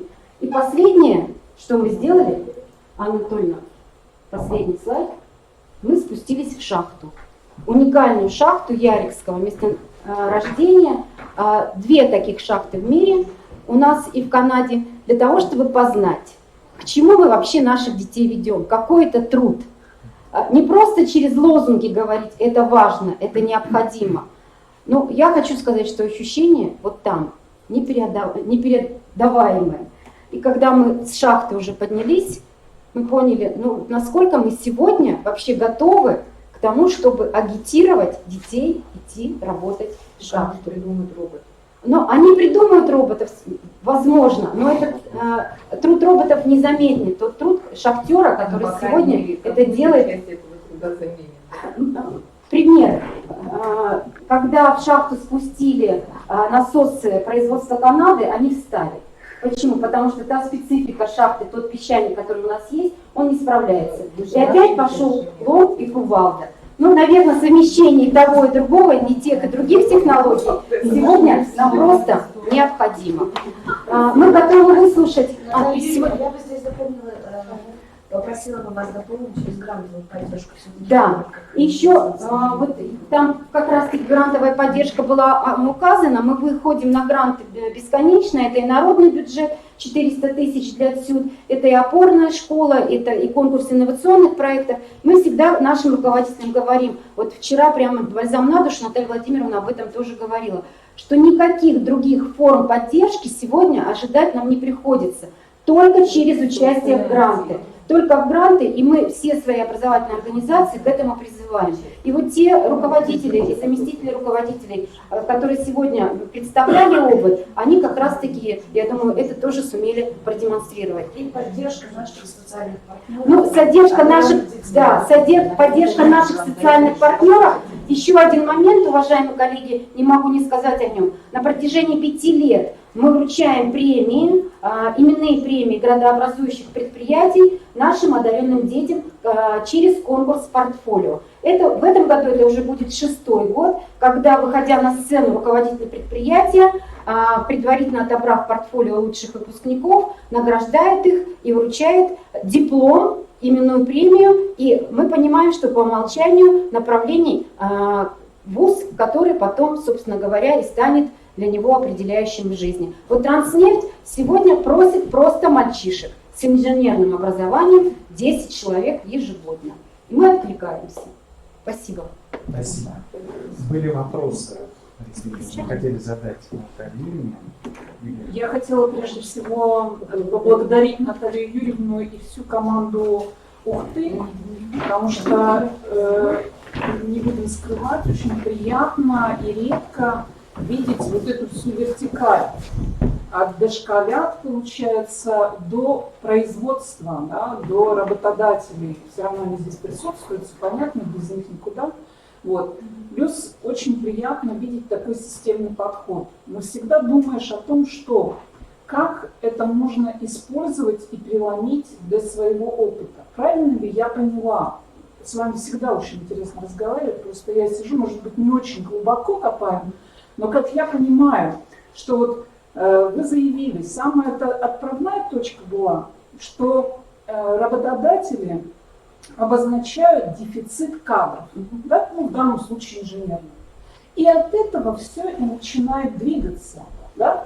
И вы выстроили такую систему. Значит, получается, вашу систему, как кальку, наверное, можно применить на дефицит в регионе медицинских кадров, Сейчас я расскажу. педагогических кадров. Это ведь проблема сегодня, да, получается? Правильно я понимаю? Спасибо за вопрос. И я хочу поблагодарить здесь Наталью Аркадьевну за то, что поддержала нас и с тем, и с другим проектом, и инициировала первый проект «Будущее региона в руках молодого поколения». Он у нас был 3 ветвей.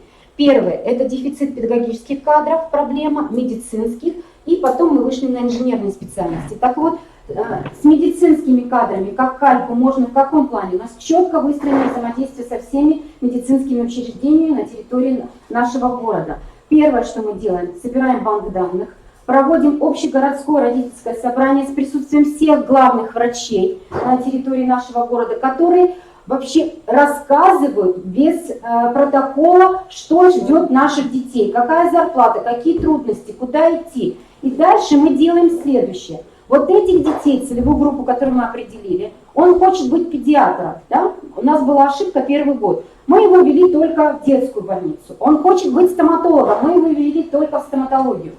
На сегодняшний день мы всю эту целевую группу ведем по всем медицинским учреждениям, заводя их в морг. Вот для кого-то это может быть сейчас удивительно, но согласие родителей, понимаете, да? Потому что мы столкнулись с проблемой, когда общались с ректорами вузов медицинских, они сказали, у нас на первом курсе дети падают в обморок, да? И что с ними потом делать? Поэтому вот это мы делаем на этом этапе. Дальше они выстраивают какую-то индивидуальную программу с главными врачами, по взаимодействию сдают экзамены, поступают и сопровождают их. С педагогами на уровне муниципалитета разработан проект «Я будущий педагог». Так вот, лицей номер 1 является той площадкой, которая со всех школ города собирает будущих педагогов, проводит в течение учебного года работу. Вот можно посмотреть, сейчас не буду останавливаться, что результатом работы за год является. Прохождение школы вожатого, защита проекта и проведение для 9-классников не классного мероприятия, а для 11-классников пробного урока. И педагогических, да, с успешными учителями. Причем эти уроки они моделируют вместе с учителем и проводят его. Вы большие молодцы. Да, молодцы. А скажите, пожалуйста, в плане профориентации вы сказали, что вас покритиковали, ну не покритиковали, сказали, что на этом не надо зацикливаться. Над чем сейчас думаете? Нет, она протестировала. Протестирование вот в этом плане. Вы хотите сказать о формах, да, взаимодействия? Я не хочу о формах, хочу узнать, над чем УХТА думает. А УХТА думает над тем, что мы сегодня решаем задачи детей, которые хотят стать врачами. Потому что мы открыли центр. Центр по профориентации, хорошо. Этот центр по профориентации, вот сегодня буквально в рамках форума мы приглашали руководителя центра на площадку руководителей образовательных учреждений. Настолько широкий спектр мероприятий, которые мы предлагаем нашим детям, и по формам, и по содержанию, и по выходу. Основная цель? Основная цель – самоопределение ребенка. Его через профпробу. Я сегодня в 5 классе хотела быть медиком, в 6 классе я хочу быть там уже... у них есть свои, например, определенные алгоритмы, и через систему элективных курсов и так далее. А вот в рамках профориентационной работы это выход, безусловно, на предприятие, встречи с людьми и много чего еще Там, наверное, другого. много чего. Но в рамках профориентации я хочу о чем сказать. О том, что мы сегодня вот столкнулись с чем? Мы помогаем детям с выбором инженерных профессий, рабочих, педагогов, врачей. Но у нас большая проблема в городе для детей гуманитариев после 9 класса. Вот нет сегодня тех направлений, тех специальностей на территории города, которые могли бы отвечать запросам и потребностям наших выпускников. Как решить эту проблему? Ну, наверное, это не тема сегодняшнего разговора, но моя задача озвучить эту проблему. Проблема связана Да, с тем, что у вас и И учили. потом, смотрите, какая ситуация, что происходит. Так, встану, лицо ко всем. Что происходит сегодня? Вы знаете, что есть методические рекомендации, которые у нас был школьный учебный комбинат, нас сейчас пытаются, мы его благополучно закрыли, когда вынуждены были реконструировать под здание детского сада. Вот. И на сегодняшний день есть методические рекомендации, которые нам говорят, что уже в стенах школы выпускник должен получить некую рабочую специальность. Что происходит? У нас сегодня, скажем, вот опять-таки возвращаемся к нашим учреждениям среднего профессионального образования, те, которые входят в комплекс УПТУ. Это федеральные образовательные учреждения.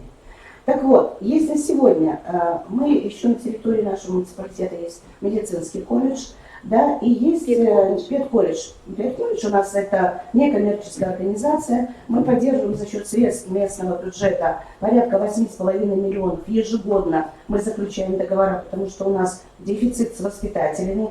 С 2010 года этот колледж у нас существует. Вот эту поддержку за счет местного бюджета они получают. Мы заключаем договора при поступлении детей именно на вот эти специальности. Проучившись там 3,5 года, они приходят и отрабатывают у нас 3,5-4 года. Здесь мы еще имеем такую возможность младших воспитателей, которые давно уже работают, действительно прикипели к этим детям, они хотят жить в этой профессии, получить профессиональное образование.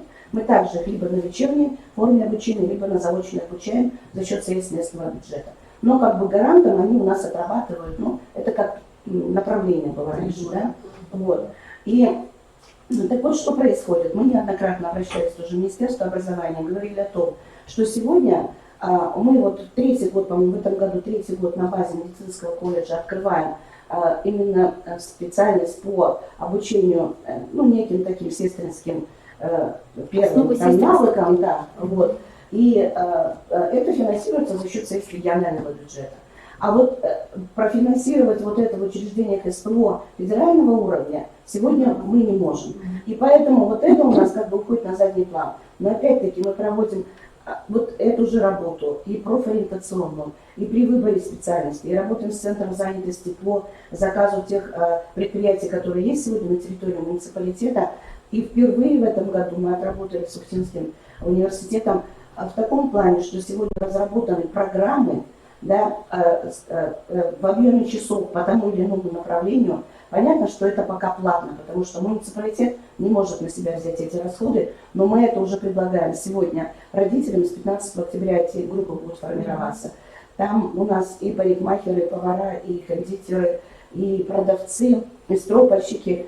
Стоимость обучения, причем с выдачей свидетельства, вы знаете, что при УКТУ у нас есть институт повышения квалификации, стоимость обучения от 26 до 6 тысяч рублей для родителей сегодня. То есть мы это тоже предлагаем. В то же время мы даем такую возможность тем детям, которые, ну вот может быть он действительно, у нас в этом году впервые, наверное, за много лет 27 детей, которые после 9 класса в первую волну не сдали, не прошли государственную итоговую аттестацию. И поэтому, понятно, может быть, для таких детей. И те, которые не были допущены, их тоже очень много. По разным объективным, субъективным причинам, но такую возможность мы тоже даем. И... По крайней мере, устроиться на работу он с этой корочкой. Может, и второй момент, о чем мы говорили, имея вот это свидетельство, у него будет бонус при поступлении на рабочую специальность в СПО. Спасибо. Спасибо. Спасибо, Наталья. У нас еще остается один блок. Здесь будет представлен опыт работы еще одной площадки, которая будет связана уже непосредственно с технико-культурным образованием нашей Республики. Я хочу предоставить слово Елене Леонидовне Мизихиной. Детский сад номер 83 развивающего вида «Золотой ключик». Я слышала о таких глобальных проблемах. Я же говорю, что...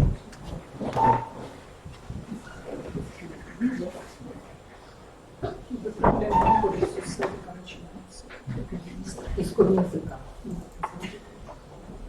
Вот тут ключик это здесь, в городе? Это Ижевский район. Это Ижевский район.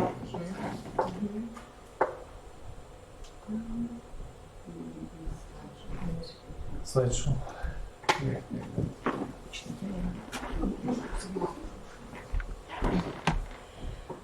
Здравствуйте, уважаемые участники форума. Мы хотим представить опыт работы опорно-методической площадки на базе муниципального дошкольного образовательного учреждения, детский сад номер 83.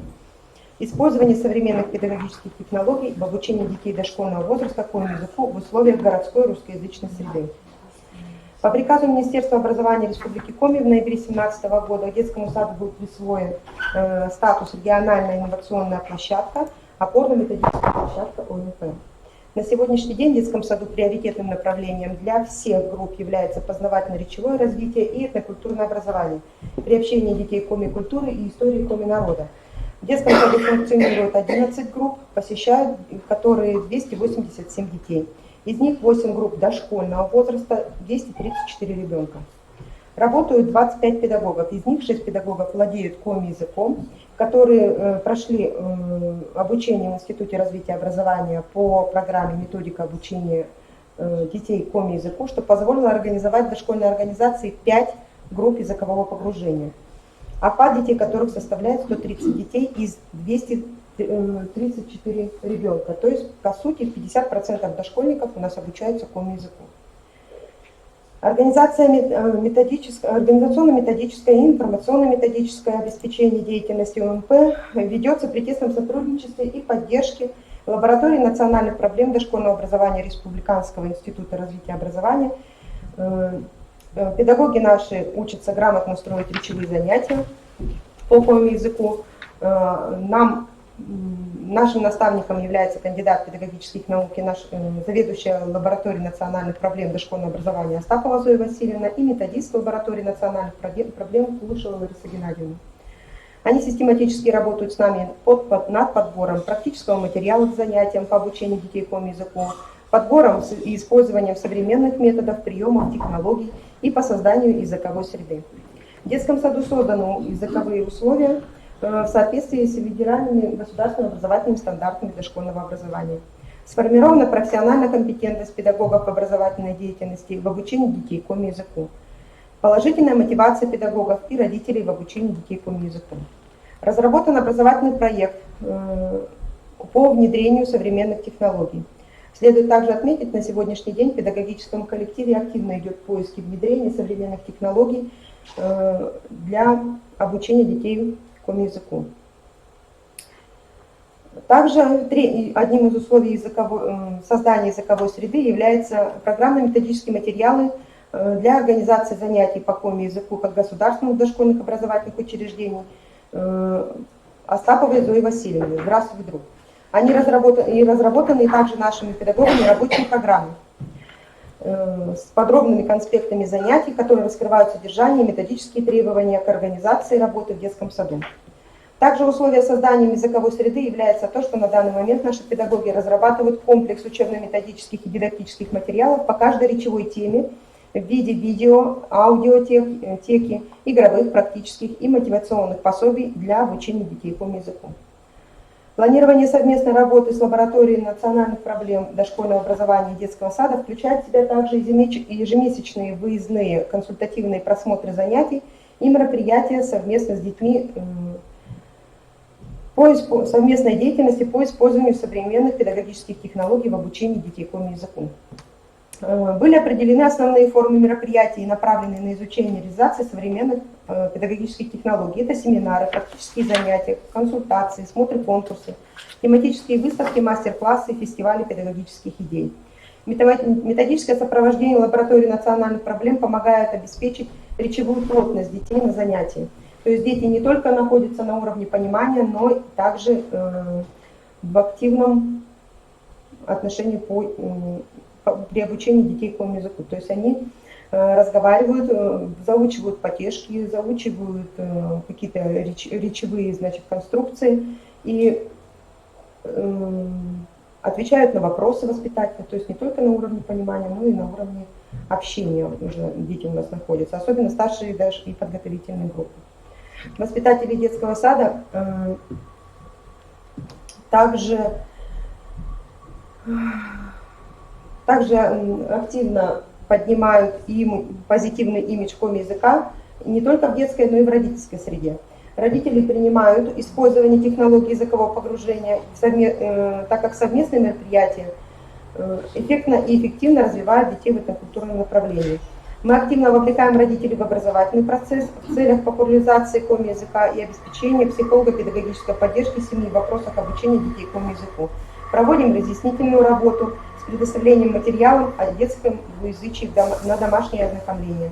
Обязательно приглашаем местных языковых активистов. Также при нашем трудовом коллективе есть люди, которые владеют коми-языком. Мы назначаем им встречи, они также к нам приходят, либо мы приходим на место их работы и общаемся в непосредственной обстановке. Родители вновь поступивших детей дают свое согласие на обучение детей коми-языку с дошкольного возраста с 3 лет. В заявлении при поступлении они подчеркивают согласие, поэтому в принципе у нас проблем с родителями нет. В планах организации детско-родительского клуба из опыта работы семейного практикума по воспитанию билингвов с представителем межрегионального общества движения Коми-Войтерс Расыхаевым Алексеем.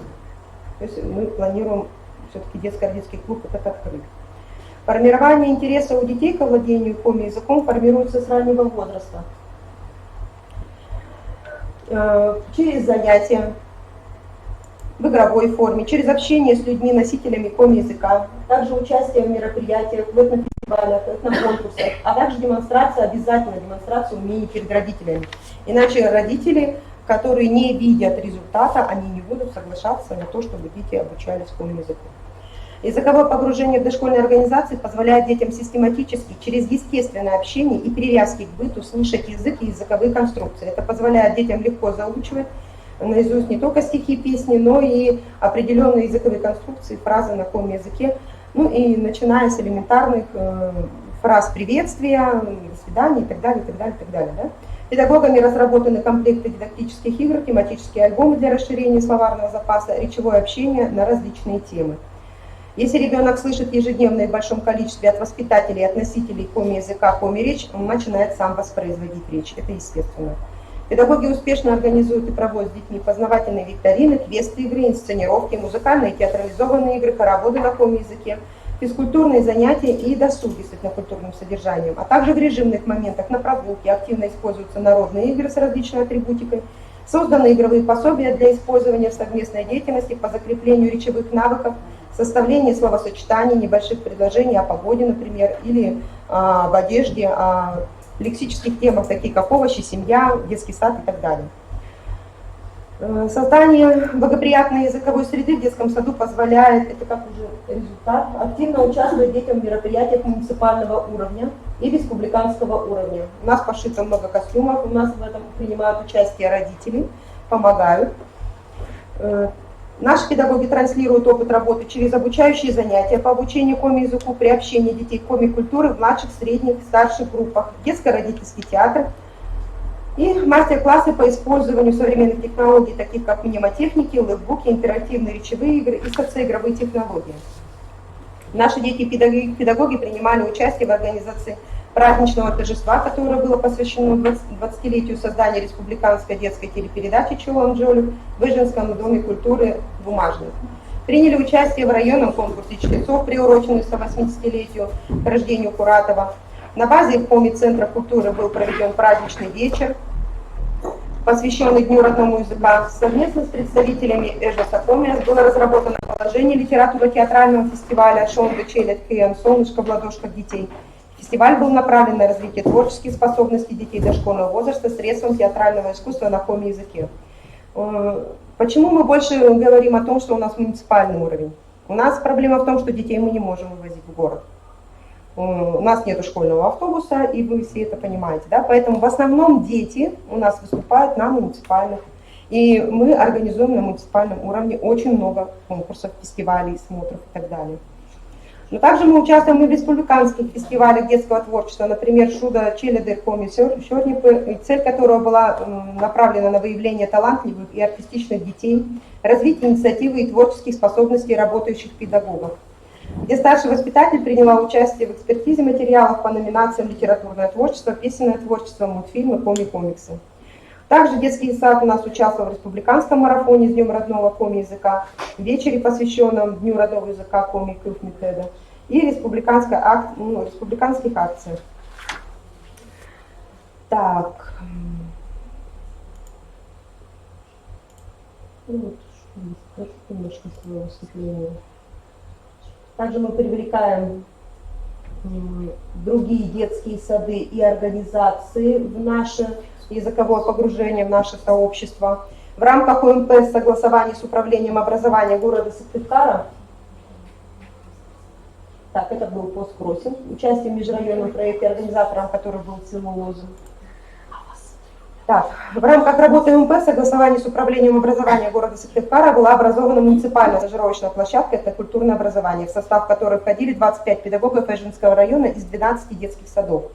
В рамках муниципальной стажировочной площадки, где реализуется взаимодействие с социальными партнерами и другими детскими садами, было обеспечено методическое сопровождение педагогов Эжинского района по обучению детей коми-языку. Обсуждались такие вопросы, поднимались такие вопросы, как актуальность этнокультурного образования, создание психолого-педагогических условий для мотивации детей и родителей в обучении детей коми-языку как государственному и в познании родного края. Знакомство с опытом работы ведущих педагогов Российской Федерации и Республики Коми в области двуязычия, в детском саду и краеведения. Использование современных педагогических технологий в создании благоприятной языковой среды и обучения детей дошкольного возраста, такие как проектная деятельность, мнемотехника, логарифмика, игровые технологии, интерактивные, интеллектуальные, настольные, театрализованные игры, квест-игры, игры-диалоги, игры-ходилки. Для старших детей использовались карты ПРОПа, экспресс-сказки при общении детей коми-культуры, обучении детей коми-языку, а также использовались лэпбуки и рабочие тетради. В марте 2018 года наш воспитатель Каданева Елена Федоровна принимала участие в республиканском конкурсе «Коми Белодыш». Педагогический коллектив активно поддерживал нашу номинантку, и следующий ее этап был участие во всероссийском конкурсе методических разработок учителей родного языка. И главная инновационная находка этого педагога была это использование мнемотехники в обучении детей коми-языку. Также у нас другой воспитатель, здесь фотографию, кстати, я не представила, извините, Татьяна Владимировна. Она принимала участие в республиканском конкурсе грантовой поддержки дошкольных образовательных организаций, активно внедряющих в дошкольную среду национальные культурные традиции. И выиграла также республиканский этап всероссийского конкурса «Воспитатель России 2019». Также вот наша Каданева Елена Федоровна Коми Белодыш участвовала в телепередаче «Основу». В течение 4 лет детский сад, поддерживая художественно-эстетическое направление, выпускал иллюстрированные календари. Здесь, естественно, у нас рисовали дети. Это коми-сказки, коми-былички, коми-народные приметы и так далее. Ну и тут времена года на коми-языке. Распространялось это все среди Эжинского района и города Сыктывкара.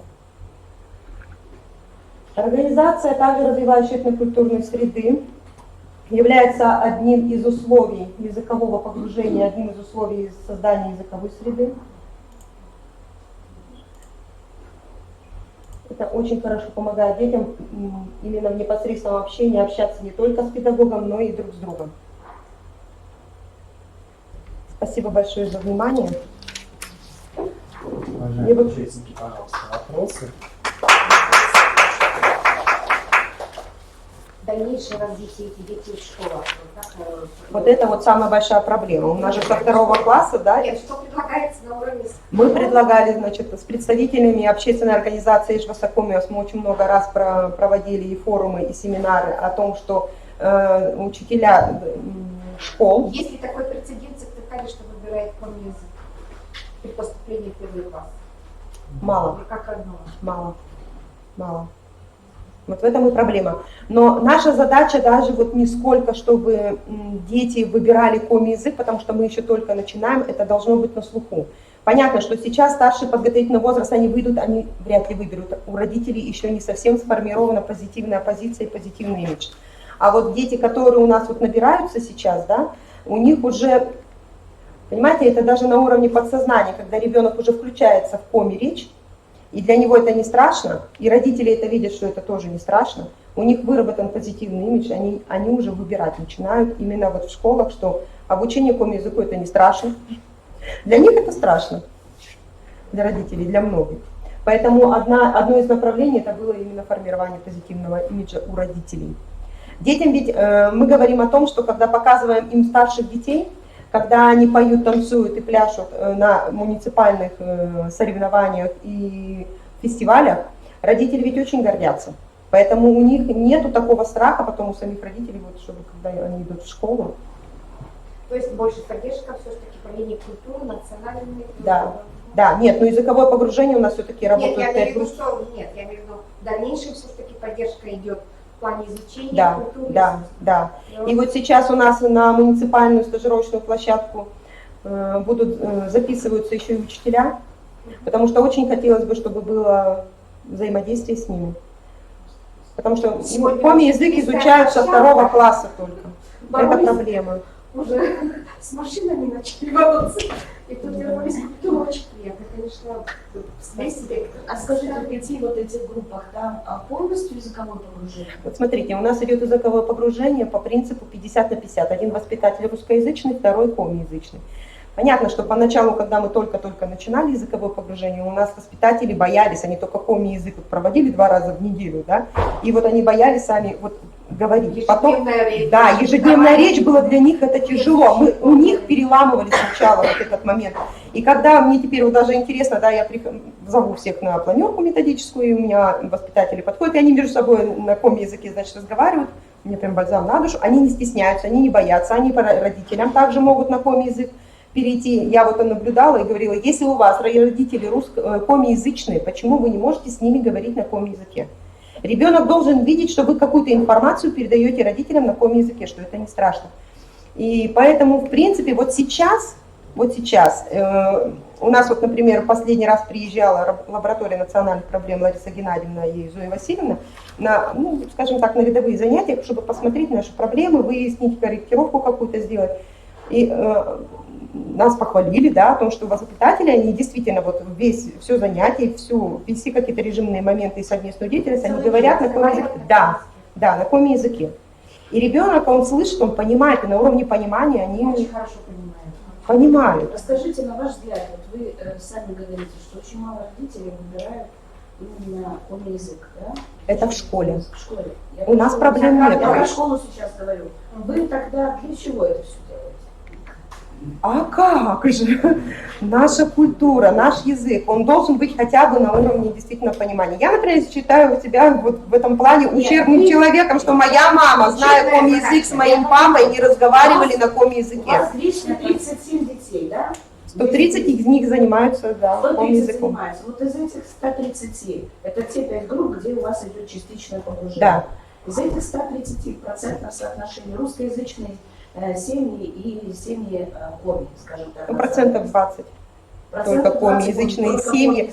30% где один коми говорящий, 20% где оба коми говорящие. Ну, на ваш взгляд, я понимаю, что вы приверженец, и мне тоже очень нравится, хоть у меня там намешано крови, мне очень нравится коми-язык, он певучий, и у меня внучка там учит его, и вообще я ничего не имею против. Но вот на ваш взгляд, вот для чего это нужно ребенку, который ходит в детский сад и воспитывается в русском А для чего нужна ему экология? Для чего ему нужна математика, физкультура? Чтобы он был здоровым и сильным. Экология, чтобы было экологическое мышление, понимание, что мусор нужно разделять хотя бы элементарно, да, взять на ШИС и так далее. Да? То есть, в принципе, вот так же кто-то выберет коми-культуру и будет всю жизнь ей посвящать. Да? Кто-то выберет инженерное, техническое образование. Мы должны давать всестороннее. И в принципе мы же не говорим о том, что мы говорим постоянно на коми-языке. Да, у нас есть и наши другие 5 образовательных областей по соответствию ФГОС, да, и речевое развитие, и физкультурное и так далее. Да, но тут вот мы выбрали вот эту позицию, что сохранение традиции – это самое главное для нас, и приобщение, и чтобы у детей это было на слуху, и чтобы не было вот этого отторжения, как было у нас в 70-х, 80-х годах, когда моя мама с папой, я еще раз повторяюсь, стеснялись говорить на каком языке, соответственно, я понимаю, говорить не могу. В этом плане я ущербный человек. Да. Да. Спасибо, Ирина Леонидовна. Спасибо. Очень интересная площадка. Нет, я с такими головами. Крутите мне крутите. Ничего себе. Нет, я просто... Уважаемые участники, мы подходим непосредственно к логическому завершению работы нашей презентационной площадки. И действительно, мы попытались разнообразить, так скажем, да, представляемый опыт республиканских инновационных площадок. Я думаю, что до конца года, возможно, будет еще одна из презентаций, где другие площадки, да, смогут в каком-то формате представить свой опыт. Ну и по окончании непосредственно установленных в программах работы РИПов, в данном случае, мы получим отчетную информацию, которую тоже естественным образом будем обобщать и представлять уже и тиражировать на территории всей республики, не только. Я хочу выразить огромную благодарность и признательность всем выступающим, всем экспертам, всем зрителям и гостям, которым понравилась работа нашей площадки, и пожелать вам творческих успехов, профессиональных достижений и, конечно же, поиск ответов на те глобальные актуальные вопросы, которые вы ставите перед собой, перед нами, перед республикой в целом. Спасибо огромное, до новых встреч. Спасибо.